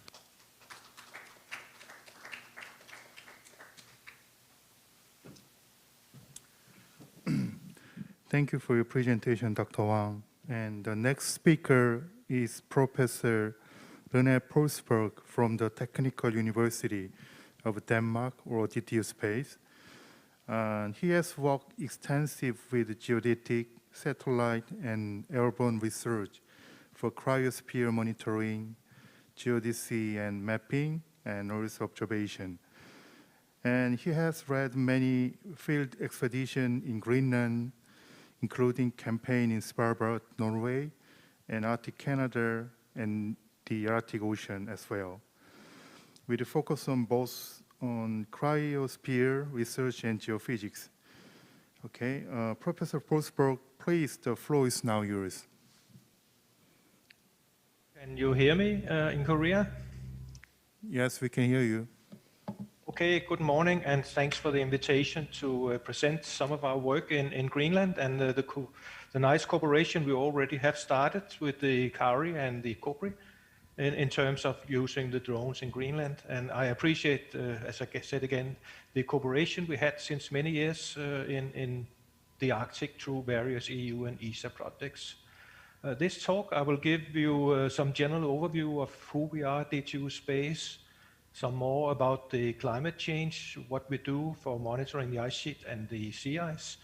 And then I will come more into the drones and all the problems we have had of COVID, and finally a few words on Antarctica as well. But let's get into Greenland. So my agency is DTU Space, but we actually a merged institution from many different organizations. My own background is coming from the National Mapping Authority of Denmark, worked there for nearly 40 years. And we are a research-based advice organization, so we help a lot our national survey and mapping agency, both in Denmark and Greenland, called the ASIAC and Greenland. In recent years, of course, a lot of focus has been on the ice sheet changes. So there's a global problem with the sea level rise, and we have a national monitoring program between several Danish institutions called PROMISE, which apply both space, airborne drones, and in situ measurements. There are a lot of research and development related to this. We also have an ongoing program in the Arctic Ocean. It's mainly funded by the European Space Agency, but also through various EU projects, our Danish Meteorological Service, which operate what we call the Polar Portal. And then other governmental related issues have been the National UNCLOS program, which is about the law of the sea and the extension of national borders north of Greenland especially. And plus we have, of course, a long relationship with Greenland and how to operate up there and doing logistics and so on. And I will also mention that since 2009 we had a quite big effort in Antarctica. But let me continue here now a little bit. On the right-hand side here you have some pictures. These are the stations we operate. We have about 50 GNet stations, we call it now. These are permanent GPS observatories which transmits on satellites to our offices, and it's meant to measure the uplift of the Greenland ice sheets and then all the climate-related issues. We maintain the national networks, especially with GPS, and we also do various meetings in Greenland. 2009 and 15, we did what we call the climate days, collecting both the stakeholders, the government, the scientists, and we have another meeting coming up, as already heard by Xiang Wang, in May this year, 2021, which is called the ATIC conference. Here's a few more pictures from the far north. During the 2007 to 12 period, Denmark rented icebreakers in Russia and Sweden to do what we call the Lomrock projects, which were collecting the data to basically support the claim of Denmark and Greenland for extended continental shelf in the Arctic Ocean. We had several ice camps together with Canadian colleagues. We had a lot of in situ sea ice research. And we also did a big airborne campaign joined with Canada to support the claim along the center of the Arctic Ocean, the Lomonosov Ridge, with gravity and magnetic measurements working in tandem between very far northern research stations. These are the stations of Station Nord you already heard about. I will talk a lot more about that. Alert in Canada and Eureka in Canada. Some of the things we are doing, which we also are developing for the drones, is the LiDAR. That's basically a measure from airplane or drone, scanning the surface with high precision lasers, and then you can get a very detailed mapping of the surface, and you can measure things like the freeboard, we call it, the height of the ice floes above the ocean, which is again a measure of the thickness. I'll come back to this in more details in the next slides. Here's an example of this recent network of GPS stations all around Greenland. It's called GNet. It was originally during the polar year of 2007 to 8. It was a joint US, Danish, Luxembourg cooperation, but Denmark, since it is now operational, has taken over this whole network from National Science Foundation, and we now run it on a special grant from the Danish government. What these stations do, it measures how much a point on the rock comes up as the ice sheets melt. And the ice sheet melt more in the summer than in the winter, so you can see on some of these curves how the uplift are changing. The GPS measurements, the GNSS, measures the height by millimeter accuracy, and some sites, especially here in East Greenland, have a tremendous uplift. It's something like 4 centimeters a year. So if you imagine a harbor, after 100 years, the harbor will be 4 meters high above the ocean. So it's something which has an impact on society. Luckily, the West Greenland area, where most of the people in Greenland live, that's a smaller problem there than it is in the more remote areas. Also in far North Greenland, where Korea have a lot of activity, recently you can see this is an area where the uplift is not very big, but we all expect that as climate change intensifies, these areas will also start the uplift. So this is a lot about this Arctic cryosphere research. It's about monitoring the changes, and it's also to a large degree what's hiding under the ice, understanding the conditions under the Greenland ice sheet. You can do this by radar from airplanes, and in the future from drones. You have to understand that the changes of the cryosphere is a great impact on society. If you have the ice sheet changes, the land ice will give you the global effects. So that's a global sea level rise. But it also have a lot of interest in Greenland, because the Greenland government are very keen to be a green economy, and they're very climate friendly, and they have a big hydropower program, and they don't want to risk that the glacier melt will basically diminish the water input to some of these hydropower plants. It's a real issue in some of the areas. It's also clear that the Greenland government have a special interest in the sea ice changes. The ice sheet is several kilometers of ice. It will take thousands of years to melt. The sea ice is very thin. It's 1 or 2 meters thick. And a lot of people in Greenland make their living from the sea ice. They do fishing and do seal hunting and so on. And of course, in the far north of Greenland, the Arctic sea ice, which is thicker but still thin by ice sheet standards, it's 3 or 4 meters thick. This ice is still there, and it's 100% covered year-round north of Greenland. You can see the coast here in the back. This is the Peary Land. This is from our airborne measurements, which we have done now since 20 years to monitor these changes in the ice sheets and the sea ice. But now, of course, I work for the Space Institutes, and we're also very much involved in satellite missions to study the ice sheet and the sea ice. I have a very good picture now of how the Greenland ice sheet looks and changes. And we have the satellite data, but you also have the continuous campaigns we have been doing to monitor if the satellites really measure the right things. The key satellites right now is a European mission called the Cryosat, which is a high-precision radar with a very small footprint. It's the GRACE, it's a US-German initiative to measure the mass change of the ice sheet. Europeans will launch such a mission in the next 6 years, and China is also preparing such a mission. And also ISAT, which is a laser altimetry mission from NASA, and there's now 2 ISATs up. The second ISAT is up since 2 years and measuring very precisely also the ice sheets and the sea ice. Here's a few examples of what we can see when we use these space methods. These are the current changes of the Greenland ice sheets. We work together in a European consortium. It's called the Greenland Ice Sheets Climate Change Initiative Project. I lead that. We have 5 countries involved. And if you look here on the left plot, you'll see the elevation change as measured from the radar satellites. The red areas is the changes which are very quick in meters per year. And you can see how the west coast glaciers, especially Ilulissat, Jakobshavn, where Korea will make the drone testing. It's a very interesting area, very, very large changes. It's the biggest glacier in the northern hemisphere, but also the area to the north towards Thule. Upernavik area here is having a big impact right now, and big glaciers also a few other places with large impacts.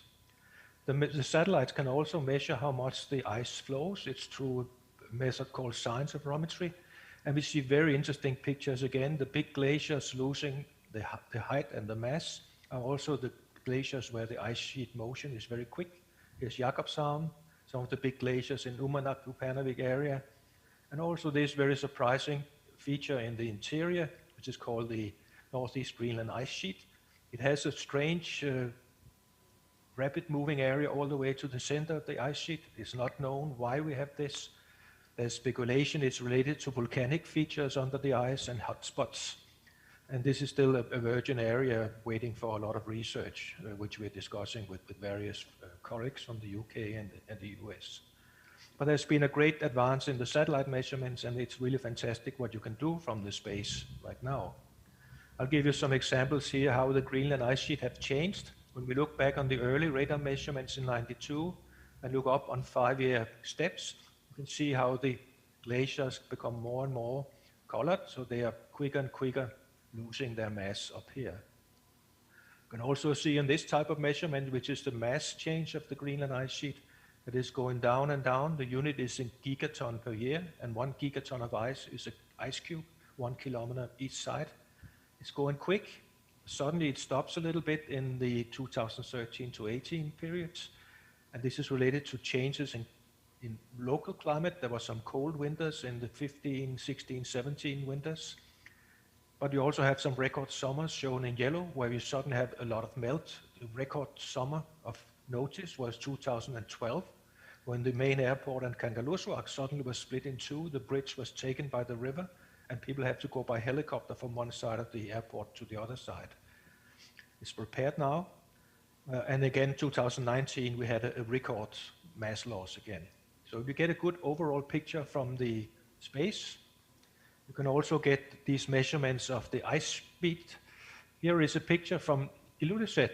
This is the end of the Jakobshavn isbræ. This is where hopefully Korean and Danish drones will go. It's about 50 kilometers from the town. The glacier front here is 100 meters high. The glacier depth is more than 1 kilometer. And this huge glacier, which is the biggest in the hemisphere, northern hemisphere, it has a fantastic thing that you can see that in the summer it moves much faster than in the winter. And what happens is that in the summer heat, the water goes down into the glacier belt is lubricated, and the glaciers go faster. And you can see how now every 6 days we get a velocity measurement of this glacier from space, thanks to the new satellites, especially the Sentinels from the Copernicus program. So understanding this process, what is going on all the details, we get a space measurement every 6 days, but the drones could go there and do a lot more detail. So that's the reason we are also very much interested in the drones. You can ask the overall question, well, this is an ice sheet which is local, why do you worry about that? Well, of course, living across the world, we worry about the global sea level rise. The global sea level rise is caught very well by the satellites, and you can see how it increases, has some acceleration, and it's linked not only to the ice sheets, but it's also linked to the warming of the oceans and expansion of the oceans. But you can also see that Greenland is still a relatively low number, about 0.7 millimeter per year global sea level rise in Greenland, from Greenland, and about only half of that from Antarctica. But if you want to look into the far future, these are the only two bodies which can really give you a very large and catastrophic sea level rise. And this is what the IPCC, the UN organization, which kind of make conclusions based on all the science on this area, says. And this is the development we can see, and we have various scenarios depending on how much CO2 we emit in the atmosphere and how the political situation will evolve. You can either have a sea level rise of 60 centimeter or 1 meter by the end of the century. And if you look on the satellite data, we're actually tracking pretty much the higher scenario right now up to 2020, as indicated also by the Danish embassy talk this morning. So that's the big question, what happens in the future? We need to understand the processes, we need to model them, and again, the modeling is depending on real observation, which you get from space, airborne drones, and surface measurements. So that's the ice sheet part. It has a lot of potential global impact, but also the changing sea ice cover in the Arctic Ocean has both local and global implications. If you melt the sea ice in the Arctic Ocean, the climate will change, you have a darker surface, and the whole circulation will change. This is the sea ice condition as it was by the end of the melt season this year. You can see that the sea ice is only half of what it used to be. There's again another record minimum. You can also see that the sea ice north of Greenland and Canada stays. This will be the last ice in the summer in the Arctic sea ice. These are the time series of the sea ice extent, which you can get relatively easy from space. And you can see 2020, we ended at a new minimum like we had in 2012. But the other parameter of sea ice is not just where is the ice, but it is how thick is the ice. You cannot read very well on this plot the thicknesses, but the red colors are 3 to 4 meter. And you can see in the Arctic, and this is very typical, that the thick ice is north of Greenland and Canada. If the Korean ship, the Aran, comes up, it typically goes up through the Bering Strait, and of course this is more easy navigable waters, but once you come over here, it's really heavy ice. And following this ice and how much it's thinning is very much also a part of the research. And luckily, during the Cold War, we had a spin-off, really, data collection from the nuclear submarines under the ice in the 1960s. And up from the 1960s to today, the thickness of the Arctic Ocean sea ice in summer and in winter have sort of gone to half the value it used to be. So it's a dramatic change up there. So we need to monitor it. And how do we monitor especially the thickness? You measure the height by a radar satellite like the Cryosat. You will get the height of the ice, but you can measure this freeboard, which is how much sticks the ice out of the ice. This is like a 1/10 of the total thickness of the ice, and you can use this measurement to infer the thickness of the ice in space. It's not an easy task. You need to know density, you need to do some assumptions. And that's why it's important to go up and check by various means. Do the satellites measure the right thickness? Do we see the right changes? This is where this LiDAR comes in, which you can do from airplane or drone. You basically position your airplane very accurately. You put in a laser scanner, and then you get pictures like this. These are swaths in the area north of Greenland. The airplane flies low, so these swaths are typically 300 or 400 meter wide. The colors show basically the height of the ocean, the freeboard you measure here. You can multiply by, this one is converted. This is the thickness of the ice. You can see some areas are low, they are blue. These are the areas which have the thin ice, and the red areas have the thick ice, the ice ridges. Like this, they can be several meters thick, or up to 5 meters. And these are the problems giving you the complications of navigation with the icebreakers in the Arctic. Many icebreakers cannot pass these ridges. This was the freeboard, sorry for my thing. These are the typical ice in the summer in the more benign ice areas where you have open water between the floes, and it makes this measurement more accurate. It also makes the navigation more accurate. But some areas in the Greenland are very unfriendly, and these are the areas north of Greenland and Canada. Here's a picture from one of our flights north of Alert in Canada in 2005. You can see these huge ice ridges, and this is 100% ice. It's a spring flight. You also have some areas of thin ice on nearly open water, so you can see it's a big challenge to measure these things from space and really get a good picture of what is going on. Here's another picture from our Law of the Sea surveys with the Swedish icebreaker Odin. This is off Station North in the summer towards the south from Station North. And here you can see it's easily navigated. The sea ice has broken up, and these floes are roughly 2 meters thick, 3 meters thick. So, as I mentioned, we need to validate the satellite data. So the radar, for instance, from satellites like this, it penetrates into the snow on the ice sheets and the snow on the sea ice. So to give you the global measurements, but we have to go in with aircraft to see what is really going on. And here's a picture from Station North. This is our survey aircraft we used for many years. It's a Twin Otter. It's equipped with the radar, which is mimicking the space instrument. It is equipped with the laser, and is equipped with various cameras and other instruments also. Also sometimes geophysical instruments measuring gravity and magnetic fields. And then we have a science groups. These are typically not so much our team as it is other European or North American teams going in, doing various tests of the sea ice, measuring the thickness, measuring the properties, putting up radar reflectors for calibrating the measurements. This program has been going on for quite a few years. Typically, we start in Iceland, where the aircraft is based, in Akureyri, and we will fly various profile up through the ice, fly up in the Arctic Ocean, maybe en route do work on Svalbard in cooperation with our Norwegian partners, sometimes also do work in Canada, and basically repeating these instruments. Often we have been flying coordinated flights. We fly, for instance, together with the AVI, the Alfred Wegener Institute from Germany, who have other types of instruments, especially this bird. We call it the EM bird under this German Canadian operated DC-3. It can fly very low over the ice and measure directly the thickness. So we use the bird to calibrate the airplane, to again calibrate the satellite. The Americans also for 10 years have run a very extensive airborne program called the Ice Bridge, and we have been closely coordinating our measurements with them too.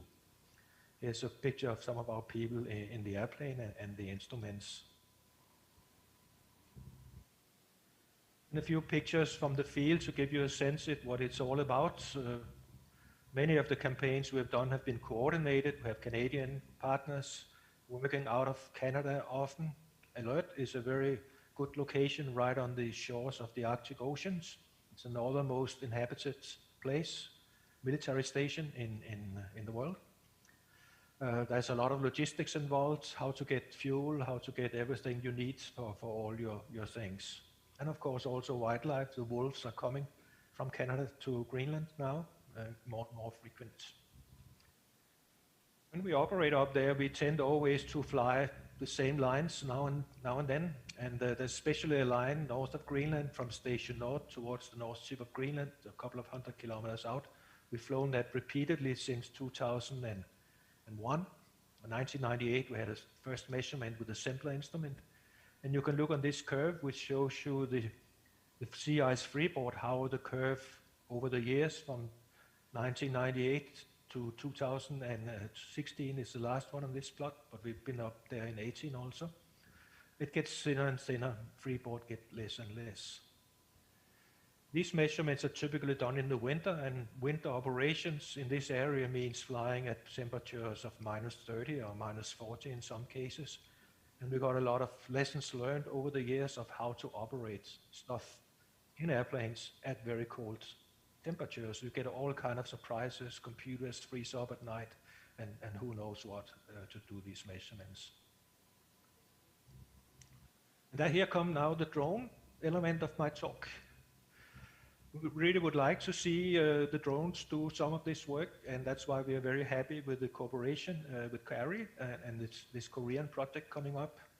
We have started on our own on a more modest level. Together with the Aarhus University, we got an infrastructure grant to purchase drones in connection with the civil research station, Willum Research Station, which was funded by a private Danish foundation some years back at Station Nord. So we are operating a small drone made in Estonia called the Penguin B as part of this purchase. It's about a 20 kilo when it's fully loaded. It has a 10 kilo payload. Here is an example of what we can put into such a drone. We put in a computer, we put in a GPS IMU, which will position the drone very accurately with 5 centimeter accuracy. A LiDAR, which does the same kind of laser scanning as we do from the aircraft. Iridium, so you can talk to the drone when it's beyond the communication range of direct radio communication, and basically satisfy the aviation authorities' requirements of flying drones beyond the visual line of sight, which is a challenge. It's not legal in Greenland to fly beyond visual line of sight. You need to get a dispensation every time you do it. And you would think that at Station Nord there are no other aircraft, but that's not correct. There is a lot of aircraft coming in and out in the season at Station Nord. So it's a big challenge, and we work closely with a small private company called Integra, who helps us with all these aviation practical things. And at Station Nord there's also a couple of other drones, the same kind of general size, which is then involved in atmosphere research by our colleagues from Aarhus University. Here are some pictures of the operations. Here you have the initial test in the Danish airport of Odense, where we worked initially. We have then some operations from Station Nord. Station Nord is unique because there's a lot of snow coming in the winter, but it's also close to glaciers and sea ice, various kinds. And we also had measurements out on the ice where you want to go and do checks. Does the drones also measure the right things to the airplane, and the satellites measure the right things? It's a good place to operate from. Yeah, we started our test by coincidence before we had a lot of discussion with Korea, also in Kangerlussuaq, the main airport of Greenland.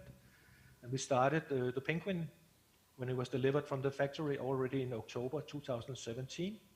And there we were starting doing mapping of the runway and then the close by glaciers. That was also lessons learned. But we have in Kangerlussuaq, where we always calibrate our airborne system, we have various buildings. Here you see an aerial photography of the site, the various buildings where we position the corners of the buildings very accurately. And then you can use these buildings as targets to make sure that your drone system measures correctly. And in our test, we then went up the valley. The ice sheet at Kangerlussuaq is only 25 kilometers away. So we went up to one of the frozen lakes and flew the drone from the frozen lakes with skis on the drone and mapped this glacier, which is called the Russell Glacier, as the first target. And then look at the data. They just colored pictures of the flight and the heights below the drone and make sure we get the reproducing the right values, and we had the right accuracy level of 5 to 8 centimeter.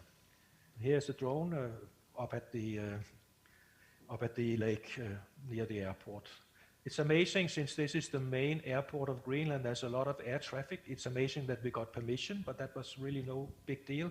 We basically arranged with the tower that we could get the airport safe for 1 hour per day when there were no other traffic planned. And then we just had the rule that if some airplanes suddenly showed up, we will remove the drone. Then in 2018, we got our first test in Station North during winter. It was in late April. So it's not very cold, it was -20 at most. And here we flew the drone around Station North on various tracks over the sea ice, beyond the visual line of sight for some of the flights. And also wanted to do an initial test around the ice sheet and the glaciers. But we focused mainly on the drone and the iceberg, the sea ice and the icebergs. These icebergs are located something like 20 kilometers off the station. And so it's a good target. You can drive out there and you can actually make sure that the drone comes. It takes the pictures. And here you see the picture of the drone. You can hardly recognize it. It's from me on the snowmobile photographing the drone. And here you have the drone photographing me on the snowmobile and my colleague.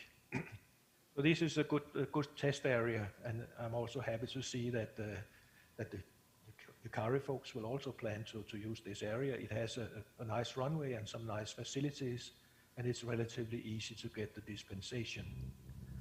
But let me just break my talk a little bit. Let me just try and show you a few videos from these two sites. Now I'm here. So first I will try and show the takeoff of the drone in Kangerlussuaq. So it's a very big runway for a quite small drone. But this is a good place again to work. You have hangar facilities and all kind of people who will help you. So this is the main Greenland airport on a work day where there's no planes scheduled.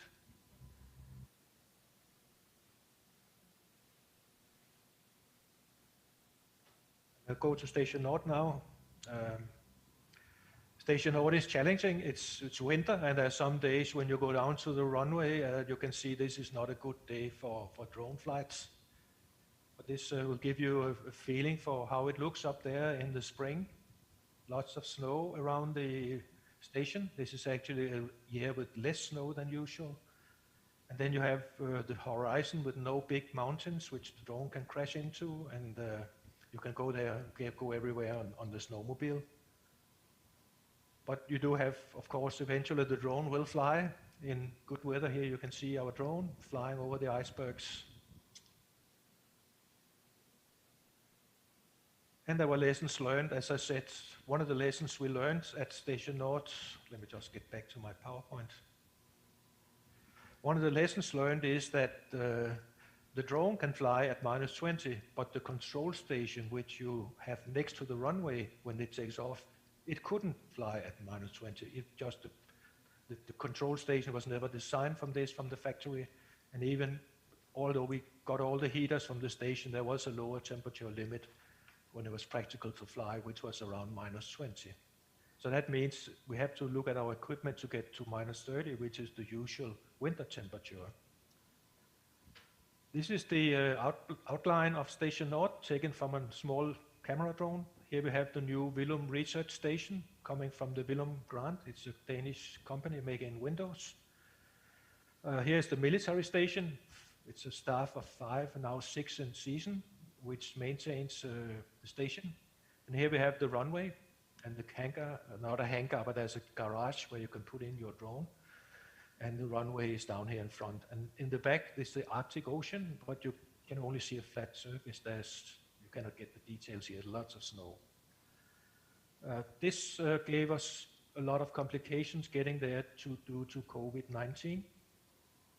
The Greenland government rules, as you know, was that you need 5 days self-quarantine in the main cities on the west coast and the east coast, but there's no access to remote villages and station.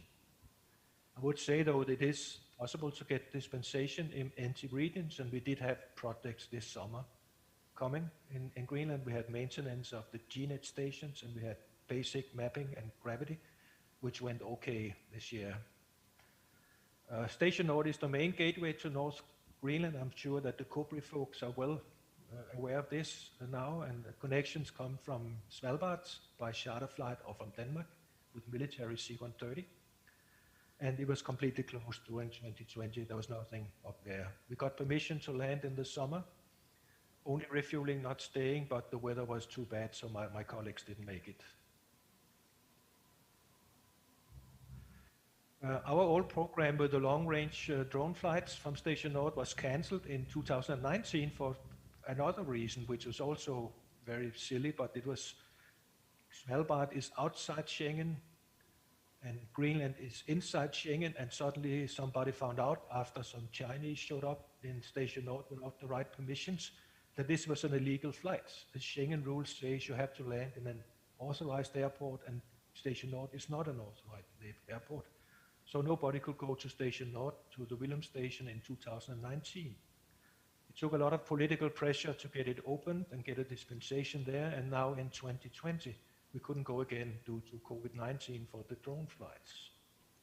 So now our team is waiting for the summer 2021 for more sea ice flights with the drone lidar. Oops, let me just go back again. Also, as I said, our geodetic program went relatively okay. We got access to most of the points we wanted to do. So there was possibilities to do something, but not very much on the research and development side. You are also aware that in 2020 there was a huge European effort called the Mosaic. It was the Germans who had basically wanted to freeze in the polar stern, the big polar icebreaker, repeat the Nansen drift once more, and have a slow drift across the Arctic Ocean. And there were hundreds of scientists involved.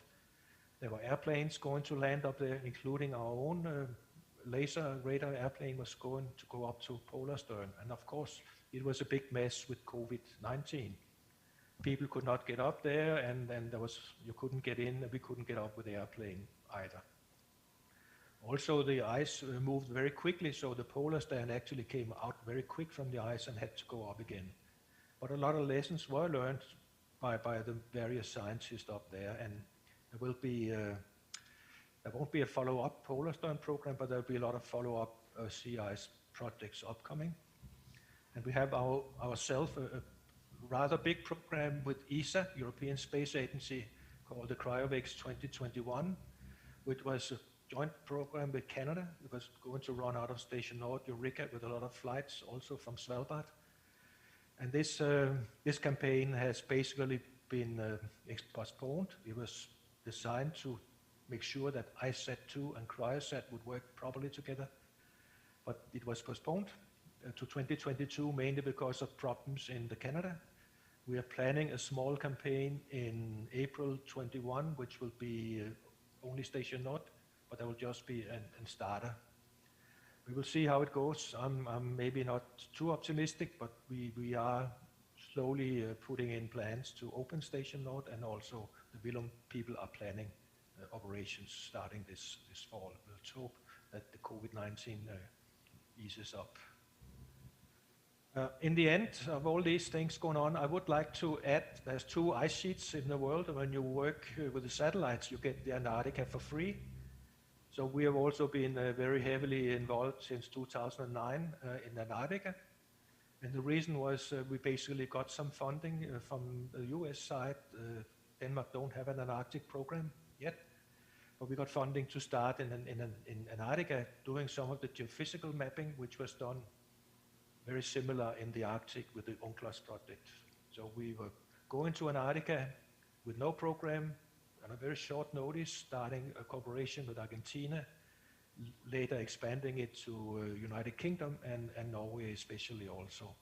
Flying a lot of areas in Antarctica where there was little data, and basically doing a full geophysical survey with LiDAR, radar, gravity, magnetics.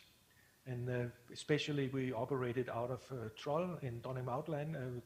Very great pleasure working with the Norwegian Polar Institute and covering some big areas which were totally unknowns, using airplanes like we are using in Greenland.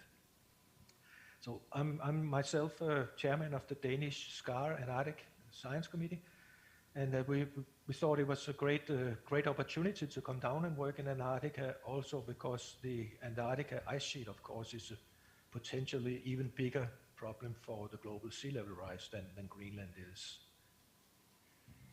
Here's a few pictures from operating in Antarctica, working for many years in Greenland. It was a pleasure, but also a challenge to work in Antarctica. But we got a very nice cooperation set up, thanks especially to the Danish embassy also in Argentina, where we could set up the Antarctic program in a few weeks, really, only due to the cooperation with the Argentinians working here from Marambio. And later, the British also was very nice to work with, working from Rotterdam.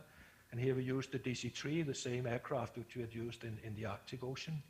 Then continuing to a very nice cooperation with Norway, setting up a camp in the middle of the interior of Dronning Maud Land and flying from this camp and flying also in the end from South Pole Station, thanks to cooperation with NSF. So these polar things gives you a lot of experience and also a lot of challenges. And of course, we would like to see these data and all these activities as a dual thing, Greenland and Antarctica. Here's some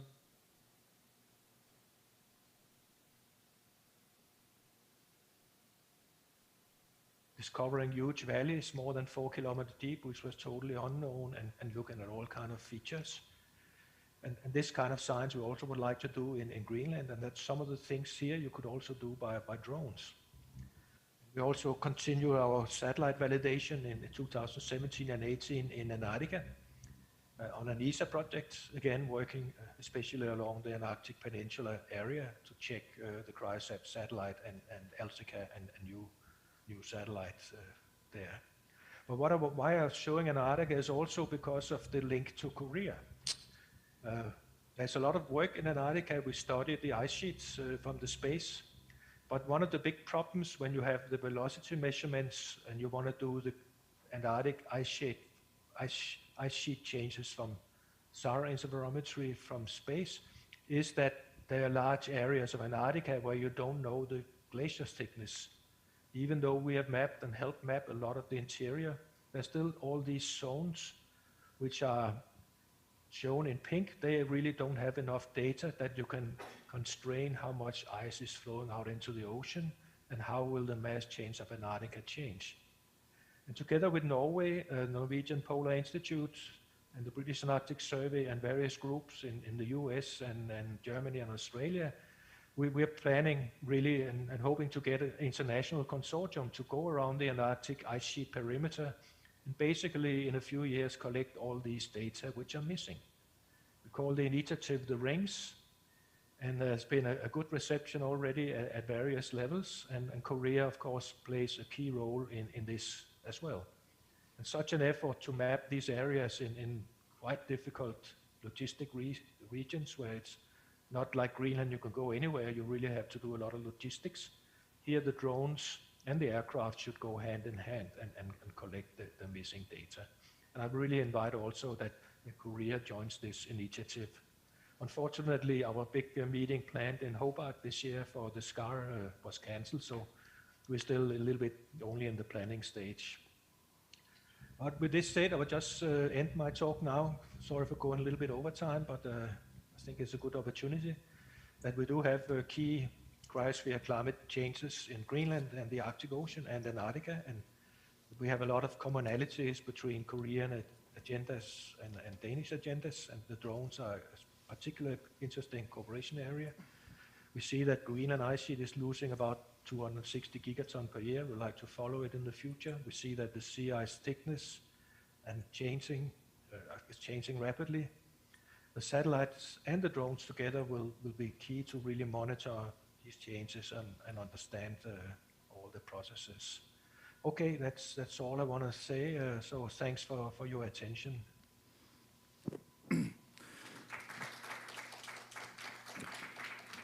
Thank you for your presentation and precious time with us, Professor Rene Postberg.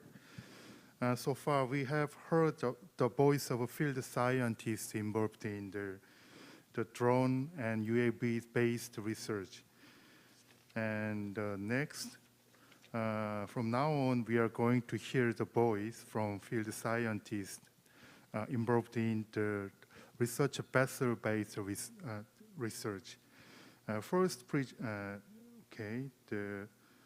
let us now hear the voice from the field scientists, the two scientists who are conducting collaborative research in Svalbard fjord.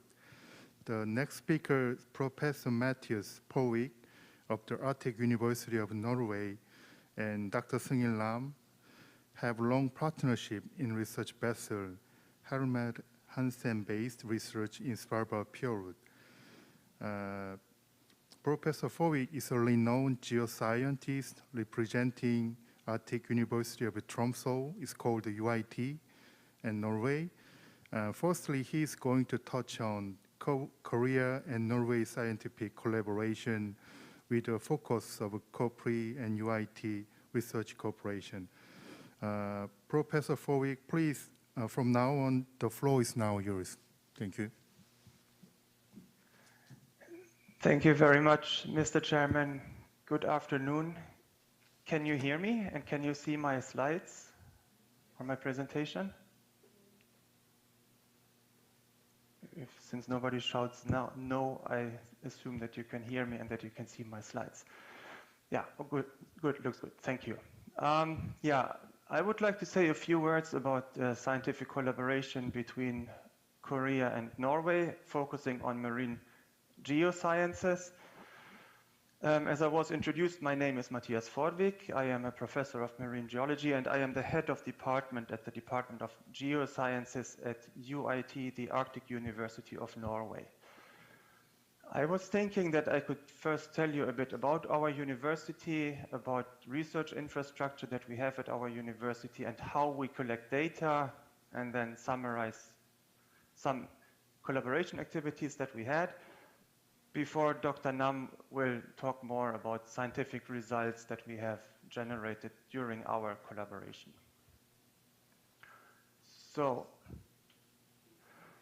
as I mentioned, I would like to give some information about UIT, because we are very proud of being the world's northernmost university, then about our department, research activities, what infrastructure we have, these plans for Korean-Norwegian collaboration. But I would also reflect on some plans that we are having for 2021, which still is, well, a few weeks ahead, but time goes fast. A little bit of information about our university and the Department of Geosciences. So this is a map to put into perspective where you are in Korea at the moment, in Busan, or elsewhere in Korea. Professor Forsberg is a bit further south of Tromsø, probably, and you know, see where Tromsø is located. We are located north of the Arctic Circle. That means we have not been seeing the sun for about 2.5 weeks, and we will probably see it, or hopefully see it again at the end of January. And I've indicated also the archipelago of Svalbard that you have seen in the previous talk, and this is where we have had our main activities and collaboration activities so far. So we are a quite young university. The idea to establish a university in Tromsø came in 1918, and the mills of bureaucracy were grinding for 50 years, and then in 1968 the Norwegian Parliament decided or approved to establish a university here in northern Norway. And it was then the University of Tromsø.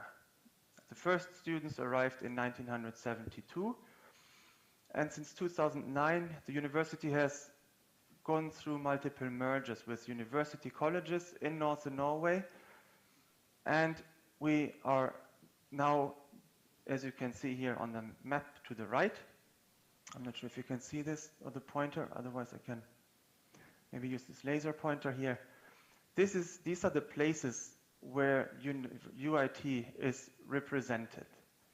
And we are now called UIT, the Arctic University of Norway, and since I am based in Tromsø, we can add in Tromsø. So, and our department belongs to the Faculty of Science and Technology. A few words about our main research activities. I've listed them here. You do not need to read them right away because I will explain each single point of view briefly. We have a lot of people. We are about 100 persons affiliated to the Department of Geosciences, and the largest group is working or of people is working on ice and ocean climate systems. That means marine geology, oceanography, and glaciology. So that means we are interested in understanding how does the environment function at the present, but how has the environment also developed in the past, and how can we put the present changes and conditions into a long-term perspective. And one way to do this is to look at sediment cores. Like you can see here on this picture, there is a sequence of various colors. This is a sample that we retrieved from the Central Arctic Ocean during an expedition in 2014 on the German research icebreaker Polarstern that you already saw in the previous presentation. And this is an expedition that Dr. Nam and I participated in. We all need access to natural resources, and we want to find out where do we find such natural resources, how are they composed, and if we take them out or if we exploit them, how can we minimize the negative consequences on the environment and on the society. And if you want to minimize these consequences, you need to have a proper understanding about the resource. And this regards both hydrocarbon resources like oil and gas, but also mineral resources. And especially mineral resources are nowadays very attractive if you want to perform the change to a CO2-free environment.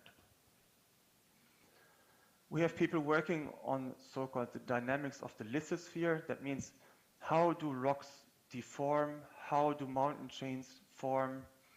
And you see this picture to the right here where you can see that rock layers are bent around. And this happened when Svalbard and Greenland collided some 40 million years ago. Because the understanding of the rocks also helps you to understand resources for hydrocarbons, for example, or also the formation of mineral resources. We have people working in geohazards. You see here a photo from northern Norway of a mountain, but you see here to the right that a part of this mountain is kind of falling away. And why does this happen? Where does this happen? And how does the change of climate affect and influence the frequency of such events? Because I am not sure if you can see it. You can see some big rocks here, several hundred meters below the mountaintop. And this is very dangerous to housing, to infrastructure and such things. And we need to understand how this will develop in the future if we want to live in a safe society. Coastal research, many people of Norway are living along the very long coastline of Norway, along fjords and also on Svalbard. And a lot of infrastructure is placed and installed along the shores of fjords. So we need to understand how these fjords look like, how safe are they. But we can also use fjords as archives for climate in the past, because we have sediments on the seafloor, as you could see on the photo that I showed you earlier from the Central Arctic Ocean. And these sediments can tell you a story about how the environment and how nature has been developing naturally before the people or before the human activity increased a lot. Of course, when we live in areas and when we want to exploit areas, for example, for mineral resources, we leave a footprint behind. But how can we minimize this footprint? And to understand that, how we can minimize the footprint, we need to understand the environmental consequences that we leave behind when we are active in certain regions. But there are also cases where nature is by itself poisonous or polluted. And we also need to find that, because that we do not touch areas that are naturally polluted, and by touching these areas spread the pollution even further. People at our department are working with technology development. I will explain you more about these photos a bit later, because then they are at a larger scale and I can tell you a bit more about that then. And then people are doing numerical modeling. So they use a lot of data, they put them into the PC, and then they make models. So this is, for example, a model that shows how big and how fast the ice has been moving during the last ice age. If you look here, you can probably sense Great Britain and Ireland. You can see Norway here and Sweden. Denmark is here, where Professor Forsberg is, and up here is Svalbard. And this area covered here with blue and purple color and yellow color shows how the ice extent was during the last ice age about 18,000 years ago. Today we do not have much ice here, but 18,000 years ago and 20,000 years ago, Scandinavia and the Barents Sea and Svalbard were very similar to what Greenland is today and what Antarctica is today. And we can find out how big has the ice been, how fast has the ice been moving. And this understanding is very relevant to understand what is happening on Greenland and in Antarctica today. And the understanding of what is happening on Greenland and in Antarctica today is very relevant for the geologists to understand and to reconstruct how ice is behaving in the past. So you need this.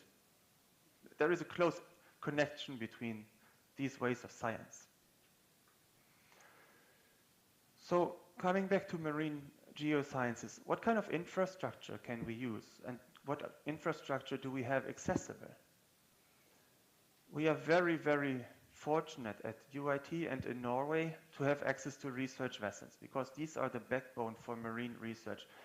Like you in Korea, for example, have the Ardaon. You can see a model of Ardaon here behind me, actually.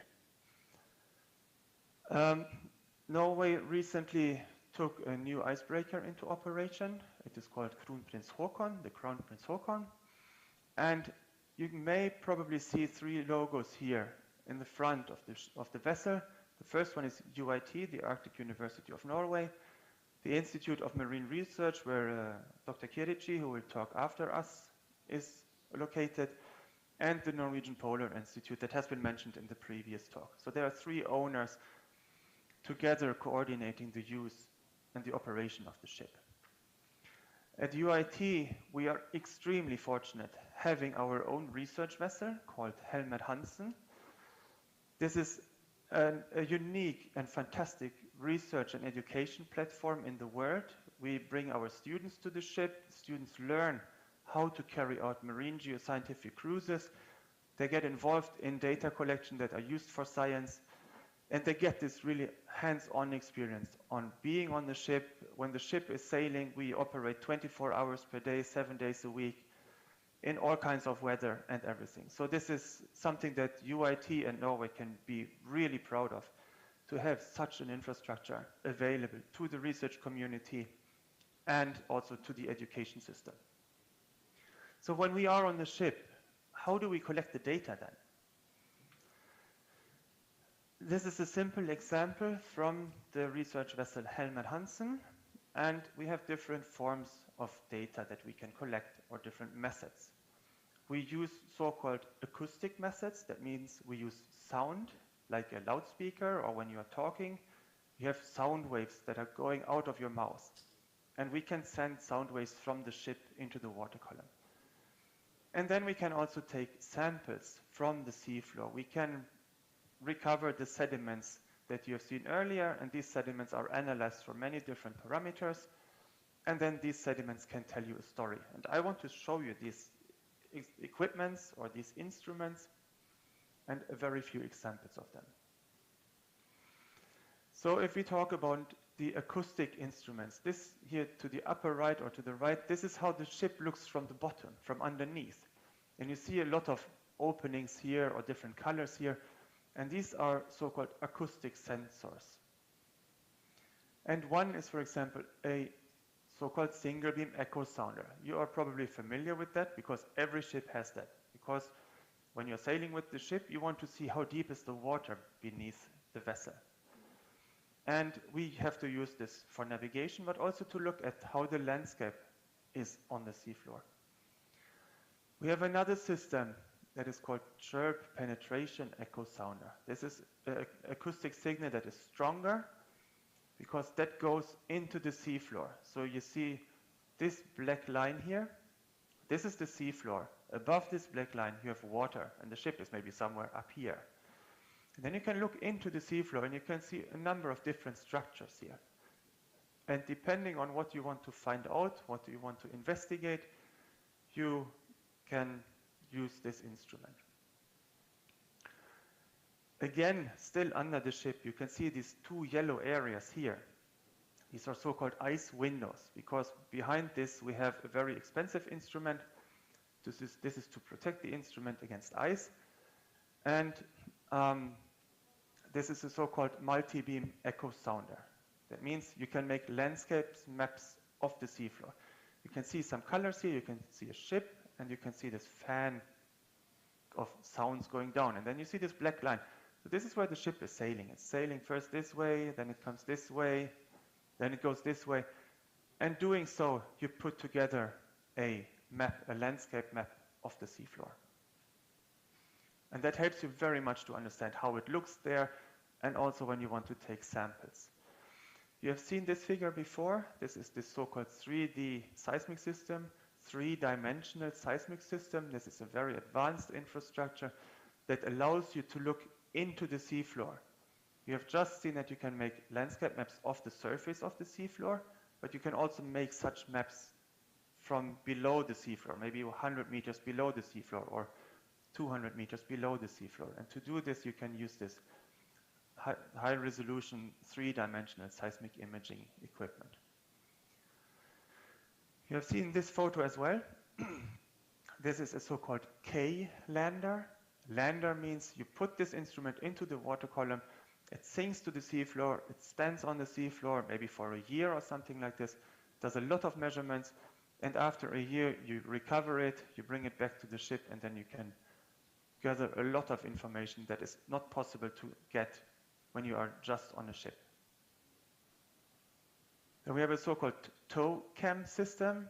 Cam stands for camera. There is a camera installed at this frame because the seafloor is very variable. And when you have found the right spot, you can lower this instrument and you can take samples from the seafloor.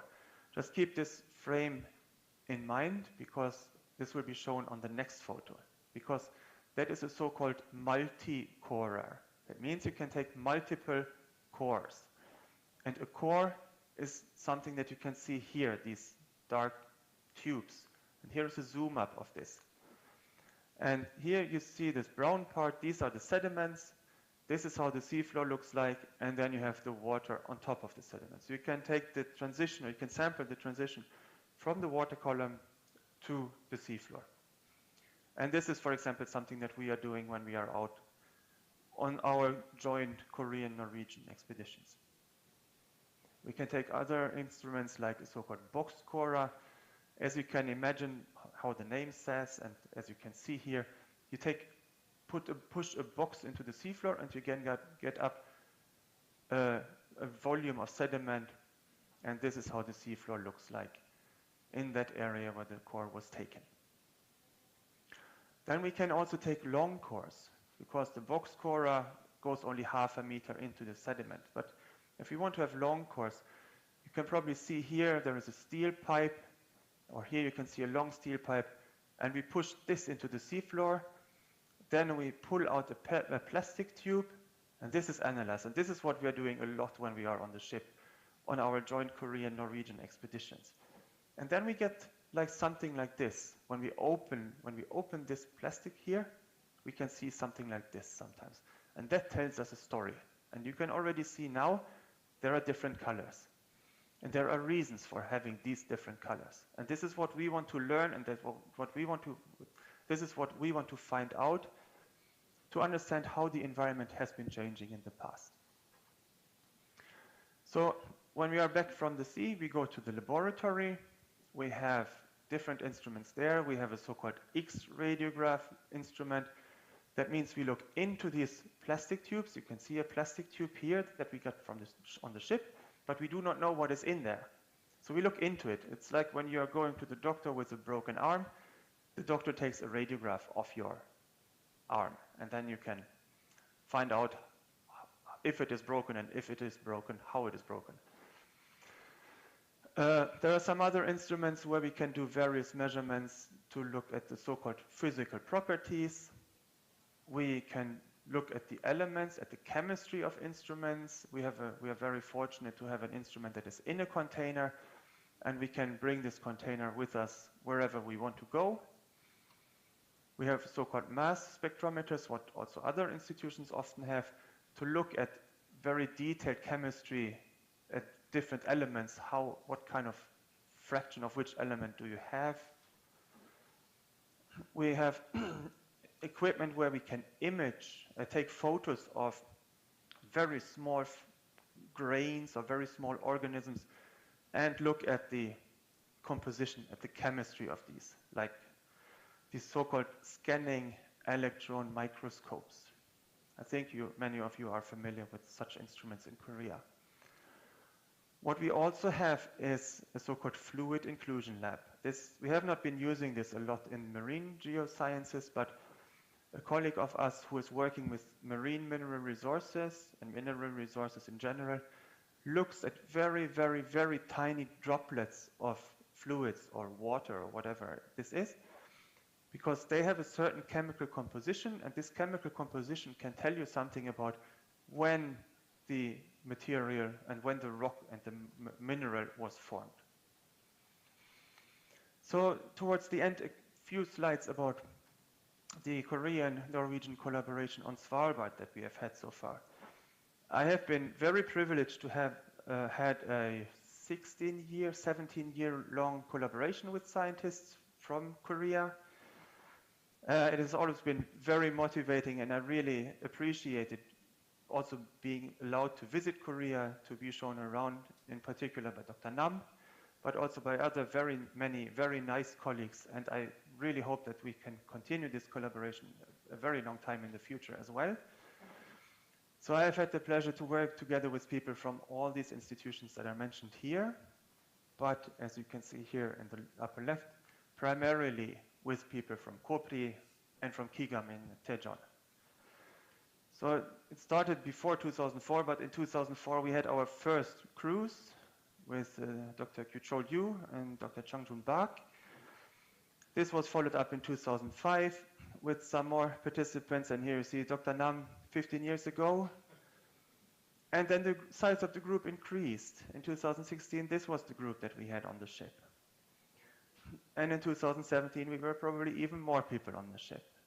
And it has always been a very fruitful collaboration and very efficient timing. We are working 24 hours a day, very nice, and it's a very friendly atmosphere and very constructive and efficient way of working. So this was the group in 2019. It is very, I must admit, for us, it's sometimes difficult to remember all the names of the Korean friends, and it might probably also be challenging for the Korean friends to remember our names. So we made portraits with the names of everybody so that we could learn the names during the whole expedition. So what are our plans for 2021? We have got some ship time on Helmer Hansen to go to Svalbard in the summer of 2021. But will this expedition take place? We don't know. The big question mark is, of course, the COVID pandemic. Are people allowed to travel to Svalbard? If they are allowed to travel to Svalbard, do they need to go into quarantine? Or can they go straight to Svalbard? At the moment, from Norway, we can go straight to Svalbard, but if people coming from abroad, they need to quarantine for 10 days in Norway before they can continue. How many people can we bring on the ship? Usually we can bring maximum 29 people, but then we have double cabins, triple cabins. Is this allowed? At the moment, it is not allowed. So how many people can we bring? And depending on that, how will this affect the activities that we are planning? And so there's a lot of uncertainties around this. And of course, when we are up in the north, how is the weather going to be? Who knows? Nobody knows. Because when you are in the Arctic, for those of you who have been in the Arctic, you know the weather is the boss. The weather decides what you can do. The ice conditions decide where you can go, and so on. So there is a lot of uncertainties related to planning of such an expedition. But we will do our best. We always have a plan A, B, and C.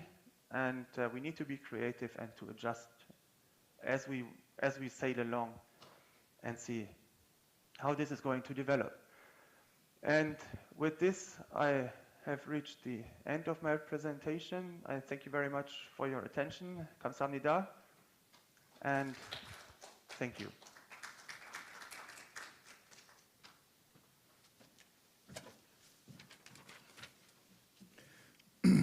Thank you for your presentation, Professor Matthias Fovik. And the next speaker is Dr. Seung-il Nam of COPRI. And Dr. Nam is one of the well-known Arctic scientists, not only at COPRI, but also in Korea. He has led collaborative research on both research vessel Hamel, Hansen in Svalbard period, as already Professor Poik mentioned in previous slide. Okay, from now on, Dr. Nam, the floor is yours. Yes, thank you very much. I am Nam Seung-il from COPRI.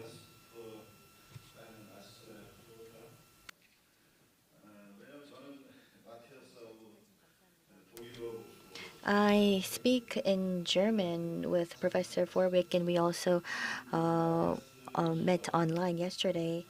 Professor Matthias has talked about the university, the research vessel, and the laboratory. And 2004 and 2005, of course, I went there 2005, but in 2004, the very first cruise, I did the arrangements at the time. And how can I, yes, progress the slides? This December marks the 30th anniversary of my research in the Arctic, and I think that was why I was invited. And let me review the projects that I was involved in, and it's a great honor to share this with you.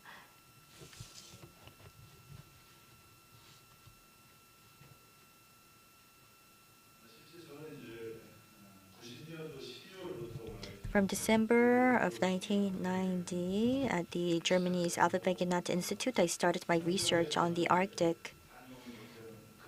And if I think of my field work, well, I started out with polystyrene. Of course, it was mentioned a number of times, German's polystyrene.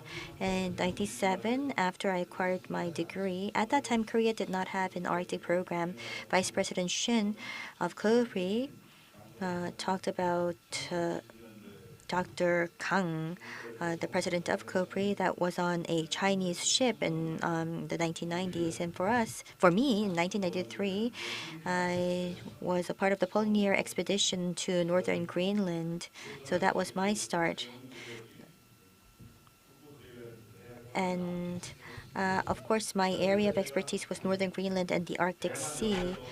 And I was on board on ships 14 times, and I've been a part of the expedition for more than 20 sessions to the Arctic. And as was mentioned by the professor, in 2006, we've engaged in a joint cruise, and in 2014, we were on the Polar Stern for 70 days, and we went to the North Pole. In 2010, with Araon, I worked for Kigam, and I, of course, switched to Kopri, and the Halma Hansen and the Arawon, or the research vessels that where I was on board to engage in my research. But today, I want to talk about what we did for the past 5 years at Svalbard. So let me go into that. This was mentioned a number of times in 1979. Ever since we had satellite data, about 70% of the sea ice would melt in the summer season in the Arctic region.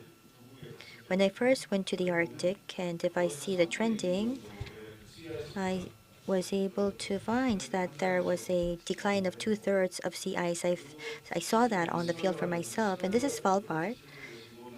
Due to global warming, here we call this the tidewater glaciers or tidal glaciers. And these tidal glaciers have been witnessing a great retreat in the Svalbard region.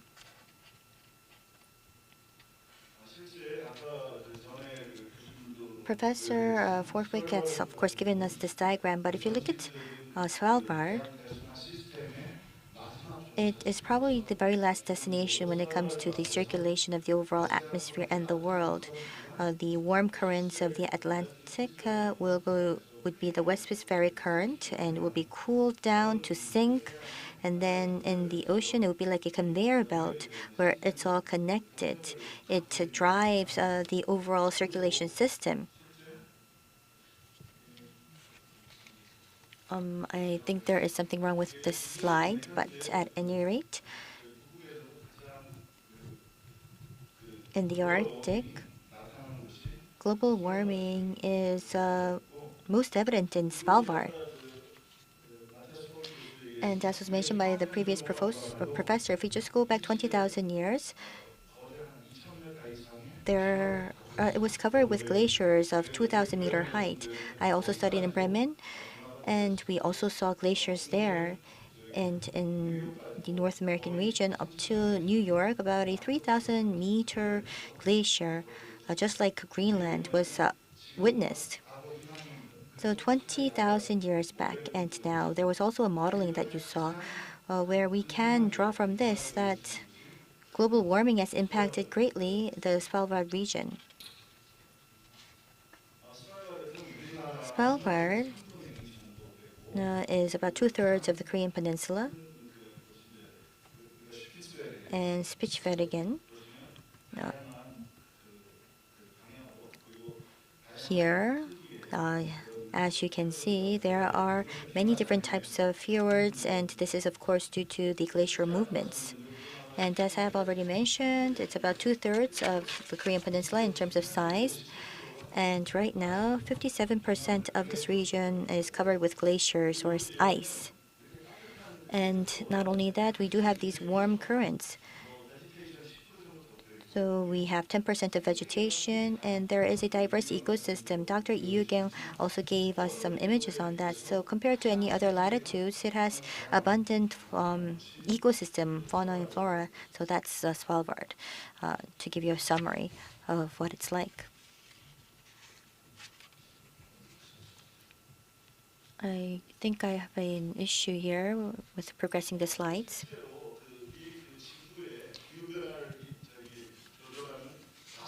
There are 5 systems that impact global warming: atmosphere, glacier, land, oceans, and the ecosystem.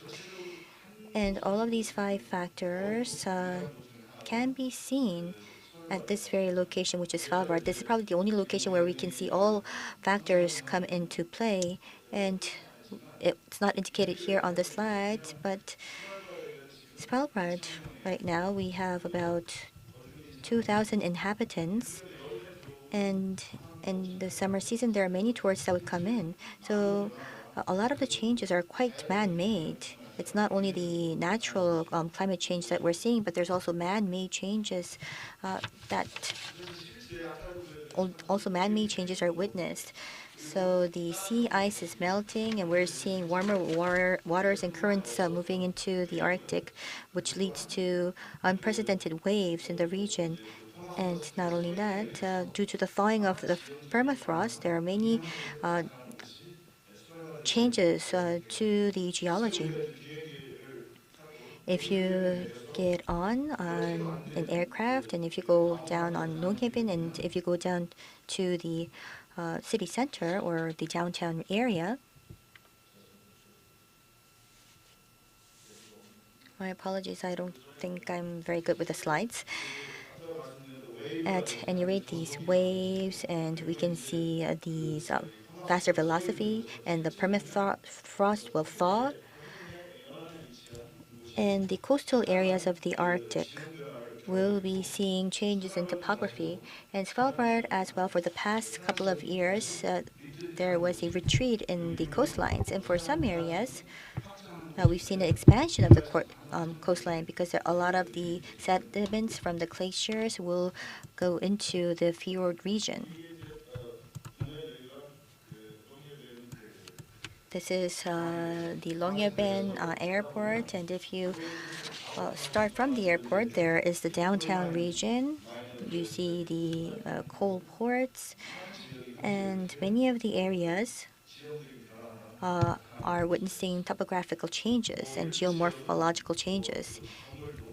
Some of the buildings are seeing cracks, so the schools had to relocate for some regions, and it was also in the articles and also pronounced in the media. But it's not only Longyearbyen that we're seeing such a phenomenon. In other fjord region, similar situations are emerging.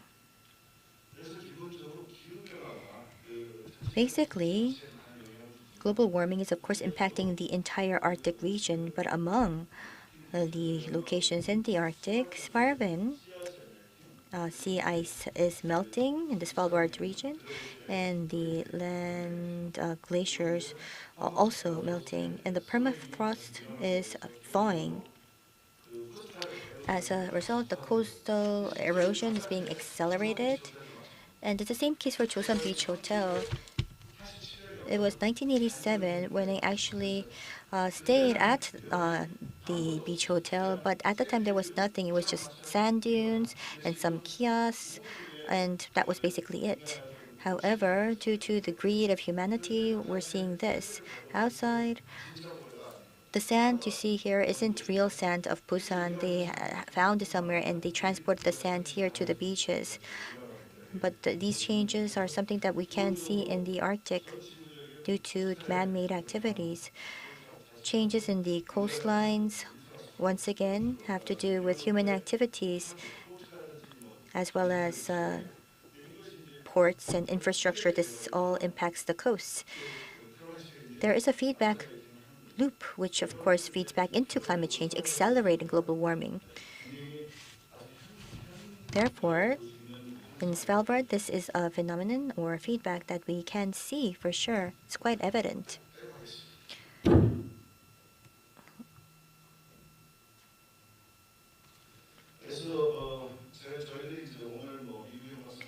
Dr. Yu Kyung in the morning and the afternoon session already gave us some information on this project. We've requested research funding to MSIT in 2015. From July till now, we are conducting this science program. This is the basic structure. Arctic is very different from the Antarctic, and in the eastern part of the Arctic, or the gateway of the Arctic and the Atlantic, there is the Svalbard fjord, and there are many signals that we can see, and we also try to develop proxies, but it's very difficult to apply the proxies in this region. In the past, the climate change in the fjords and the climate change that we see now currently in the fjords, and in order to reconfigure that and reconstruct that, we are trying to develop the right proxies and to make it accurate, and we're validating with existing and data that we've collected, and that's what Professor Forwick has mentioned. There are also the cores that we sample from the seabeds, and with the tens of thousands of years of data, we try to understand how climate change is progressing in the fjord region. Not only that, in the coastal region, there are also changes which we are currently mapping. And the Svalbard Integrated Arctic Earth Observatory System is utilized. So there is a knowledge center of SIOS, or the Svalbard Earth Integrated Observing System, where we share data and we also acquire data. This is how we're conducting our research. Not only that, in both home and abroad, we have UNIS and UIT as our collaborators. I will not go into the details. This is the system that is in place. This is how we're doing our research. And Tasan Station and the Kongsfjord expeditions, the Tasan Research Station is used as our base camp. This slide indicates our 5-year project.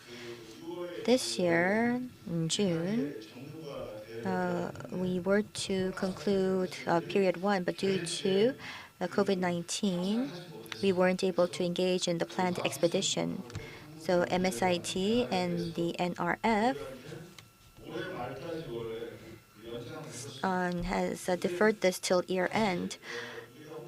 However, as Matthias has mentioned, we do have to go on these expeditions. But maybe we thought we can attempt for the winter season. So we have acquired the budget and we delayed this by 3 months and we deferred it to March 2021. And the 5-year budget was a total of $3 million US. It's to engage in expedition on the Helmel Hansen, and we'll be using some boats to travel and explore the coastal regions. That will be the focus of that expedition.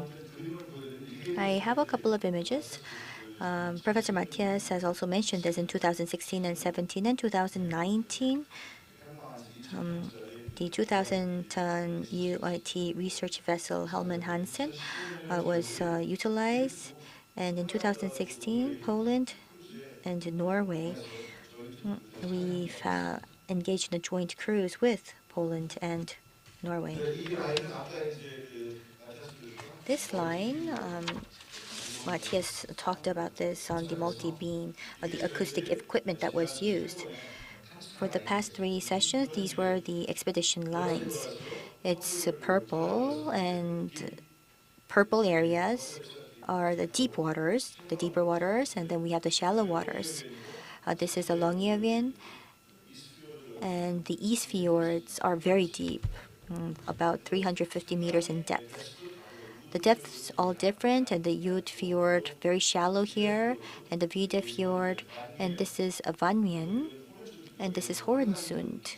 Oh, there is a Poland station here, and we visited the Polish station 2 times already. And Hamburger Buchta is a small bay where we also explored that area as well. Let me give you some more information. We did CCD, we also had water sampling as well as netting and coring. Multi-beam with chops, we looked into the topology and the geomorphology. So these were some of the research outcome. In 2016, of course, there was 2005 and 6, but we've led in earnest in the 2016 joint cruise. We surveyed these many fjords. Some of the pictures may be redundant, but this is our picture from 2016. For the first time, we led this joint cruise. We chartered the Helmel Hansen, and for 5-6 years, we engaged in this international joint cruise. This region, this is what you can see how we sampled. We did the netting, box coring, and at the lab, we did sampling. These are some of the pictures to better your information. In 2017, in the northern part of Udu Fjord and the Vide Fjord, Vide Fjord is a very long fjord of 108 kilometers, and 23 scientists were involved in this expedition. And as I've already mentioned, gravity cores were sampled. 5 to 6 meter cores were sampled in the process. At that time, at YT and Science, they wanted to showcase our research, so they came on site. And the title of the program was People Looking for the Way. It was launched at the end of the year, and there was reruns a couple of times. I'm sure that some of you saw that program. And Science Tonga magazine also had this article titled Arctic Svalbard, the biggest victim of climate change now. So this was a series of articles that was in place for young students to better their understanding, and it also had information on the research that was underway. And last year, well, of course, this year we weren't able to go on any expeditions, but last year we started off from Longyearbyen to Vanmien to Vankollen and Horten and Hamburg. We engaged in some similar activities, And you here see Professor Forwick. He's about 2 meters high, 2 meters tall, about 40 centimeters taller than me. He's a wonderful colleague, and he's very kind-hearted and very friendly, and of course handsome as well. And last year on JTBC, there was a program called Spotlight, where for 10 days, the producer uh, went on board with us, and it was titled Arctic Scream. And Mr. Lee Kyung called me last month, and he wanted me to also be a part of another program. And he said he wants to join us in our exploration or our expedition next year. The permafrost, with the thaw of the permafrost, the buildings were all destroyed, and there was a major relocation of the Longyearbyen region. I don't think I have a lot of time. But this is Kongsfjord with the Dasan station, and field geology surveys were done. The Geological Survey of Korea was a partner in the process. And what you see here is in the northern part of the East Fjord, in the Dixon Fjord, for the first time, we utilized a drone, and thousands of images through 4 sessions were collected. This year in July, there was a planned drone flight. However, due to COVID, we weren't able to do that. The reason why this is important is because we can monitor the topography, and we did for the first time map out the topography of the region, but unfortunately we weren't able to launch the flight this year. And in phase 2, we want to try this once again. And these are some of the recent publications for the past year. Many papers were published by our research team. And recently, we saw that mercury in Svalbard, due to global warming, we saw a change in the concentration, and we wanted to understand whether this was a natural phenomenon or man-made. This paper was launched last spring. And another point that I would like to mention is the partnership with Norway and Svalbard. We wanted to engage in a 50 to 100 meters drilling for ultra high resolution images. So Norway, France, Korea, and UK came together to submit a proposal to the International Ocean Discovery Program. And in the future, we are going to engage in drilling along with the European countries. So I'm nearing towards the end of my presentation. At MSIT, they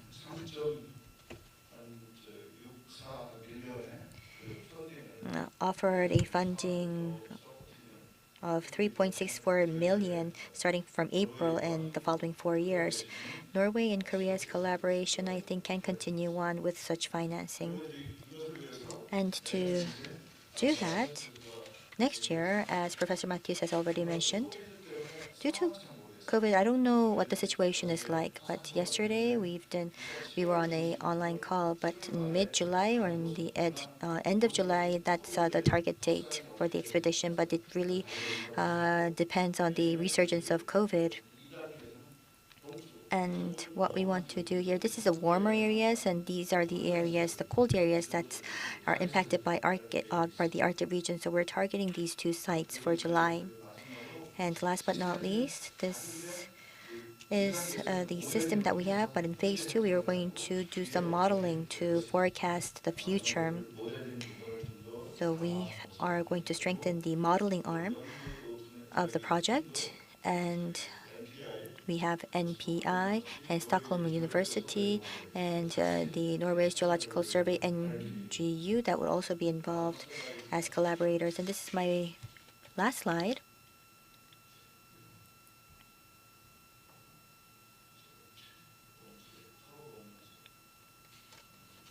It's not progressing for some reason.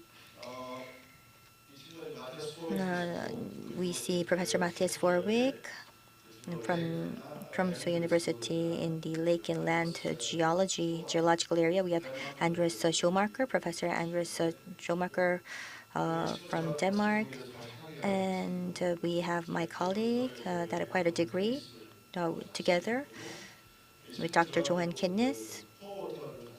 And this researcher recently was appointed as a professor at Stockholm University, and he researched potwater with me. And we have also a scientist from Denmark, geologist, and in the Dixon Fjord the geology project, Professor Jensen is very much active in that domain. And that is all for my presentation. Thank you. Thank you for your precious time and presentation, Dr. Nam. And now we have only one invited speaker remaining. We would like to invite the last speaker to listen to the future prospect and new ideas. I'm so pleased to welcome Dr. Melissa Chiachri from the Institute of Marine Research. It's called IMR Norway. As I know, Dr. Chiachri is an observational chemical oceanographer with more than 25 years expertise in the marine carbon cycle and ocean acidification. And Dr. Chiachri is also teaching polar chemical oceanography at UNIS, the University Center in Svalbard. And she is going to give a presentation with title of How the Global Health Crisis has affected chemical observation research in the Arctic Ocean. Dr. Chiachri, please, the floor is now yours.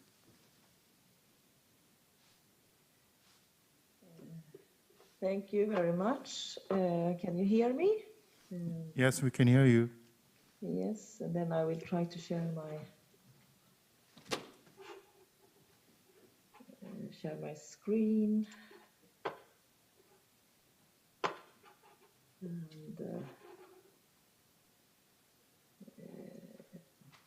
so does this look good for you?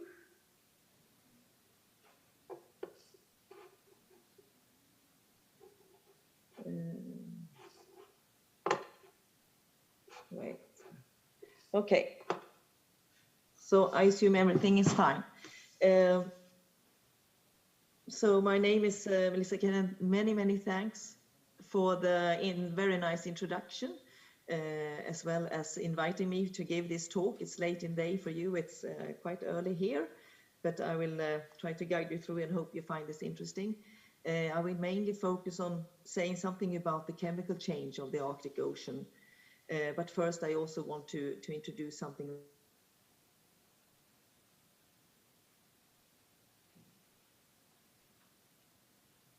about how the corona has affected our current projects in the Arctic.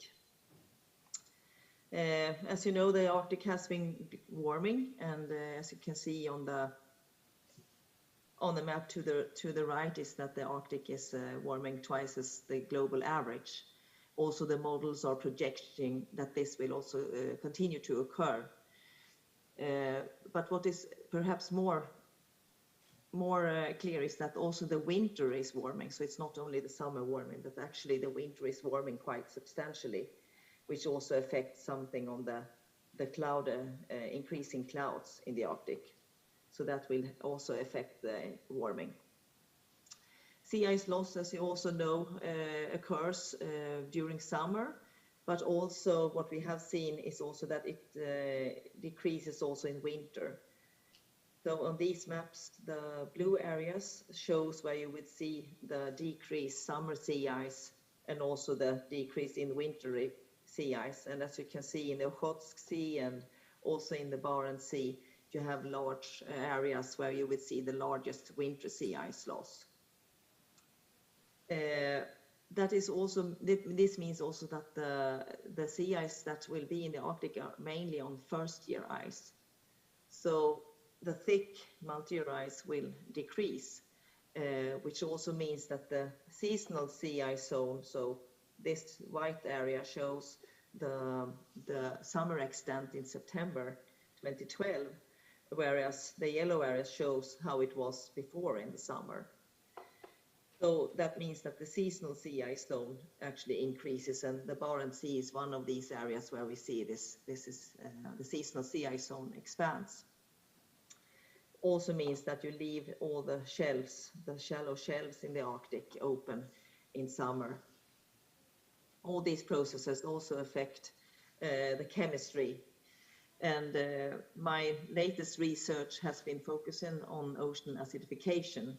So not looking as much as on the physical change, salinity and warming, but looking at what's happening with the chemistry of the ocean. And since the ocean has absorbed about 1/3 of the human-induced CO2 from the atmosphere, which in a way has been good for us because then the increase in the atmosphere hasn't been as large as would have been without the ocean taking up anything. But it has been a compromise of the chemistry in the ocean. So what we can see is that we have a decreased pH, but also, more importantly, that we lose some of the carbonate ions, which is the most buffering effect. So this also means that for organisms that form shells of calcium carbonate, they will find that it is costs more to form these shells.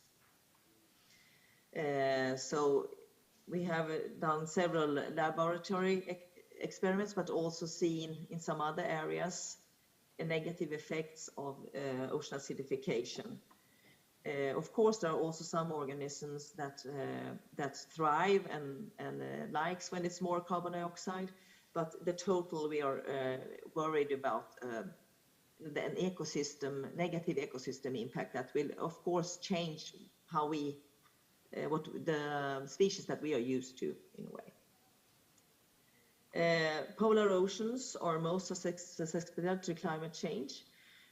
So in addition to what I told about before, we will also see that ocean acidification is yet another stressor for these organisms. And we can also see that in the Western Arctic, we have an expansion of low carbonate ion, so more corrosive water in a way for calcium carbonate, which is spreading. And in the eastern part of the Arctic, we see also that the Siberian shelves have this lots of problems with high CO2 and methane, which will affect also what comes out from the Arctic. This is also of a global concern, and all of the ocean stations where we have long-term monitoring shows the decreasing pH trends and lower carbonate ion concentrations. We also see the decreasing oxygen, but for the Arctic, that is in most areas not so relevant. It's a little bit of a problem that we are experiencing the largest change in the Arctic, but it's also where we have the least data. And also this map shows where we have in the publicly available data, which has minimum 2 parameters in the carbonate chemistry, which we need to analyze to understand the full trends. There are more data, but we are trying to collect all the data that we have in the Arctic, and that is also part of the Global Ocean Acidification Network. And now we have a recently new hub, the Arctic Hub, which I invite all of you that are dealing with ocean acidification or carbonate chemistry measurements in the Arctic Ocean to sign up to, and I'm co-leading that Arctic Hub. So in 2018, we started a large Norwegian national program. It's a national league of scientists from at least 15 different institutions to form this large Nansen Legacy project. And it's a fully interdisciplinary research, and we are focusing on the climate and the ecosystem of the Barents Sea. What is a little bit interesting of this project is that we are using a space for time concept. So this little map shows the Barents Sea, and the arrow shows the main focus main study area, where also showing the warm Atlantic inflow. So we have a warm Atlantic domain. And then in the north, where we have the seasonal ice zone, we have more of an Arctic domain. Cold waters, both locally formed, but you also get some ice from the Arctic entering in here. This means that in a way we can look to the north to understand what it looks like in the past. And then we have expanding marginal ice zone, as I mentioned before. Then we have a little bit more of the northern present. What we see now is occurring now. As we also have seen that the Atlantic water is progressing into the Barents Sea, and we also see that the Arctic region or domain is decreasing. We can see that this Atlantic water domain is in a way a picture of the northern future. So this means that we are sampling at different stations in this to capture these different contrasting regions. We have 4 different research foci. One is concerning more on the physical driver, external forcing from the atmosphere, what is happening with the sea ice, warming, freshening, all these things here. And then we have the human impact, where ocean acidification is part of. Although I have to point out that with the carbonate chemistry, you have a natural component as well as a human component. But in this human impact, we also have studies the effects of ocean acidification and contaminants, and we also look at human influence such as harvesting or trawling and these things. In the other, we have one important research focus, the living Barents Sea, where we try to understand the current and future response on the ecosystem on these different impacts.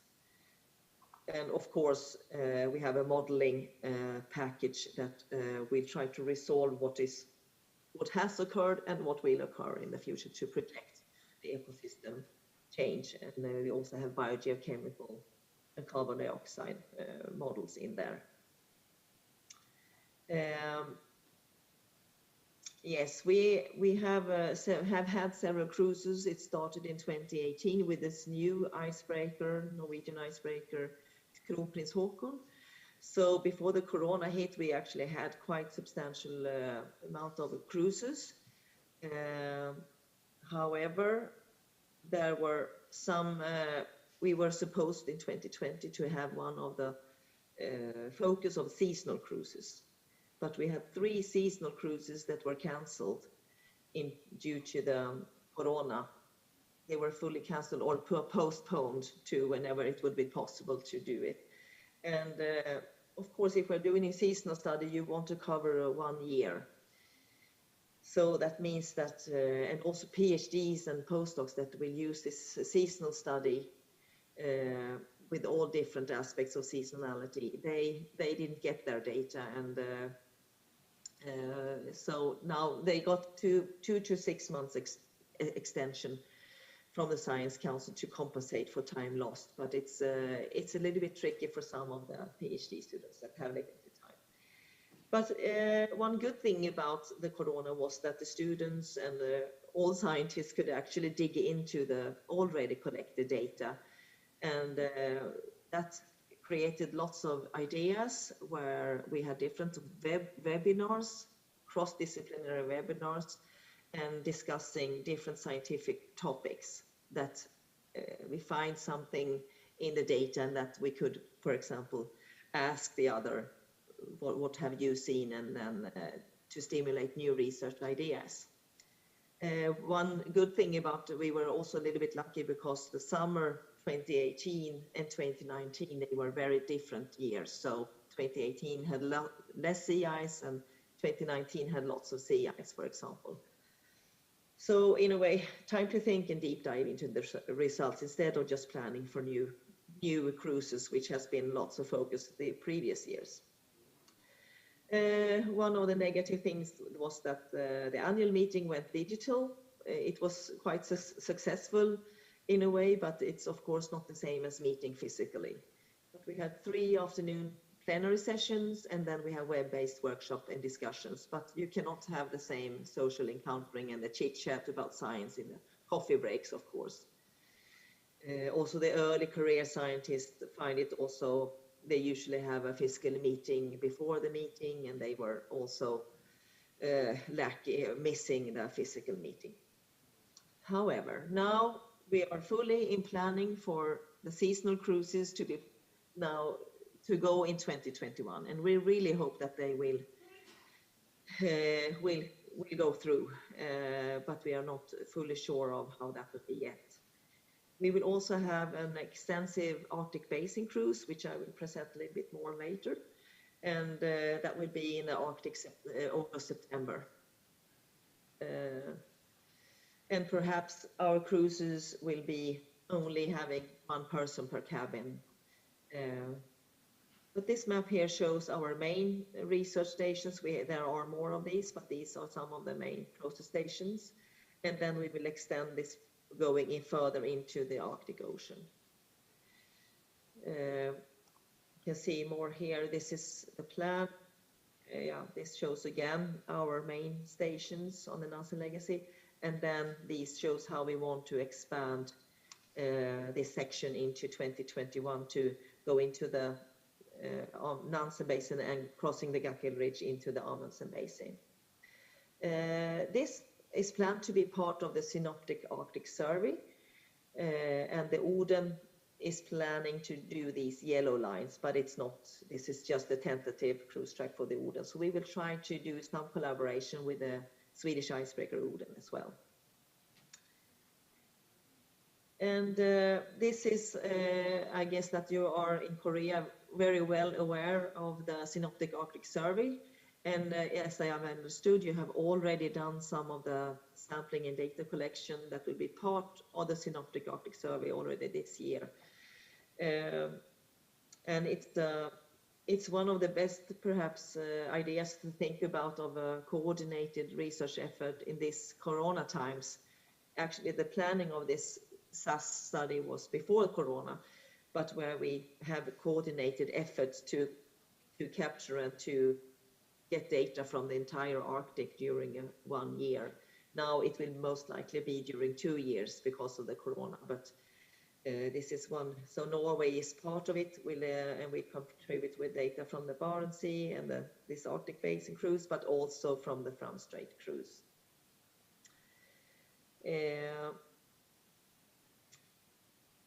The Fram Strait is a very interesting and highlighting area, which has a major priority for many of the Norwegian institutions. And that is also my main entrance of the warm Atlantic water to the Arctic. And you also have the major exit. It's the only deep exit from getting data out from the water out from the Arctic. So you have this cold polar waters exiting through the western part of the Fram Strait along the east and in the East Greenland current. So in a way, when we study repeated sections on this on the Fram Strait, also going to the depth, then we get an integrated signal of what is occurring within the Arctic Ocean. So as you can see, this shows a section across the Fram Strait. This is the Greenland part, this is depth on this axis, and this is the Spitsbergen part. And you have, on the Spitsbergen side, you have this warm Atlantic water that are entering into the Arctic. And then on the other side, you have cold, very cold polar water, halocline waters going out on the western part of the Fram Strait in the East Greenland current. So we have a very clear division between these two regimes. We also see that in the chemistry, where we have very low aragonite saturation in the East Greenland current, and part of the water from the Western Arctic will exit from this area. What we have seen from the 8 years of data, where we have established a time series for carbon and chemistry to study ocean acidification, we can see that we actually see a decreased pH and omega aragonite in these Arctic outflow waters. And we are working on this data now. It's a 9-year data now. But it's mainly depending in the halocline waters, it depends mainly on the increased CO2 from human activities. So this section show from the cruise last year. It was also a little bit hampered by the corona because we were only allowed to have one person per cabin. So that means that you really need to prioritize the projects that you can have on board and also the sampling. So some people have to sample even more or work harder to get the samples we want, and that is only possible to some extent. So there's always some prioritization of projects that you need to take into account. What I also want to mention as also a very good thing to think about now in COVID-19 times is to collaborate on autonomous instrumentations that we have deployed in the Arctic. You have different moorings on the Norwegian side, for example, in the Barents Sea and also across the Fram Strait. And then also the US has moorings on the Beaufort Gyre. And there are also Japanese and I think Korean moorings in the Arctic. So this picture here is from a new proposal for a new project in Norwegian partners together with Americans, is to have these moorings and also add biogeochemical sensors on top of these moorings. So in this way you can share both the research infrastructures to get hold of the data from the sensors on the moorings, and also you can perhaps also help each other out to deploy and redeploy and recover sensors on these moorings.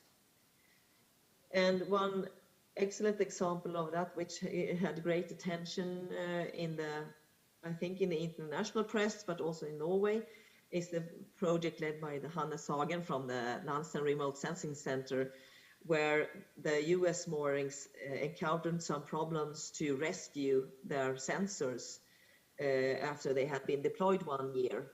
So to rescue the data on the American moorings in the Beaufort Sea, we actually got the Norwegian Coastal Guard ship KV Svalbard to help out with rescuing these sensors from these moorings, so they could actually not. Otherwise, if they were not rescued, they would lose all 1 year of data, and also the data on the Norwegian side would not make any sense. So it was very important to recover this.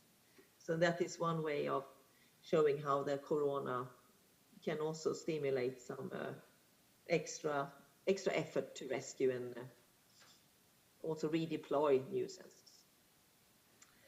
I have been partly involved in the Mosaic, mainly due to the research lab that we have in Tromsø for the carbonate chemistry.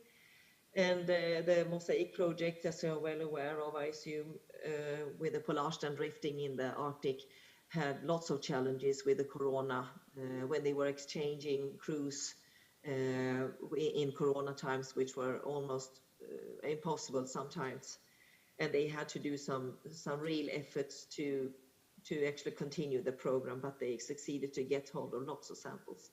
In my case, we were supposed to have both Germans and Swedish people coming over to the laboratory in Tromsø to analyze their samples, but that was not, it's not possible now. So now we are trying to do some domestic efforts and analyzing more samples, even more samples in the program. But that is also an example of how we can collaborate on these matters, even in corona times. But for the 2021, we have the dates for our cruises, but we are still not sure if they will take place and how, in what matter. If there will be only one person per cabin, then we for sure need to have prioritize on the projects. And I think that was all. Thank you very much for inviting me to this talk, and thank you. I hope to come to Korea sometime.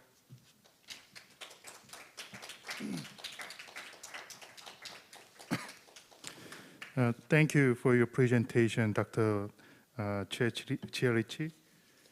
And okay, so far we had a great opportunity to listen to the Arctic field scientists' voices, those who are involved in the research program, and also they are actually influenced by the ongoing global health crisis and endeavoring to respond to the hardship in the COVID-19 pandemic. But during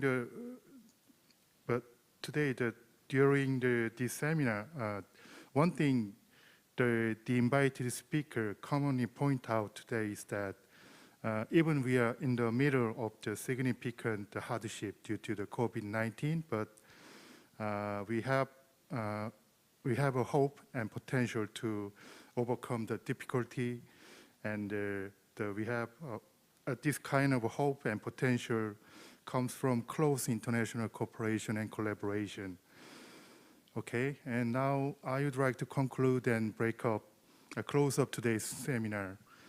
Thank you very much for your precious time with us today. Thank you.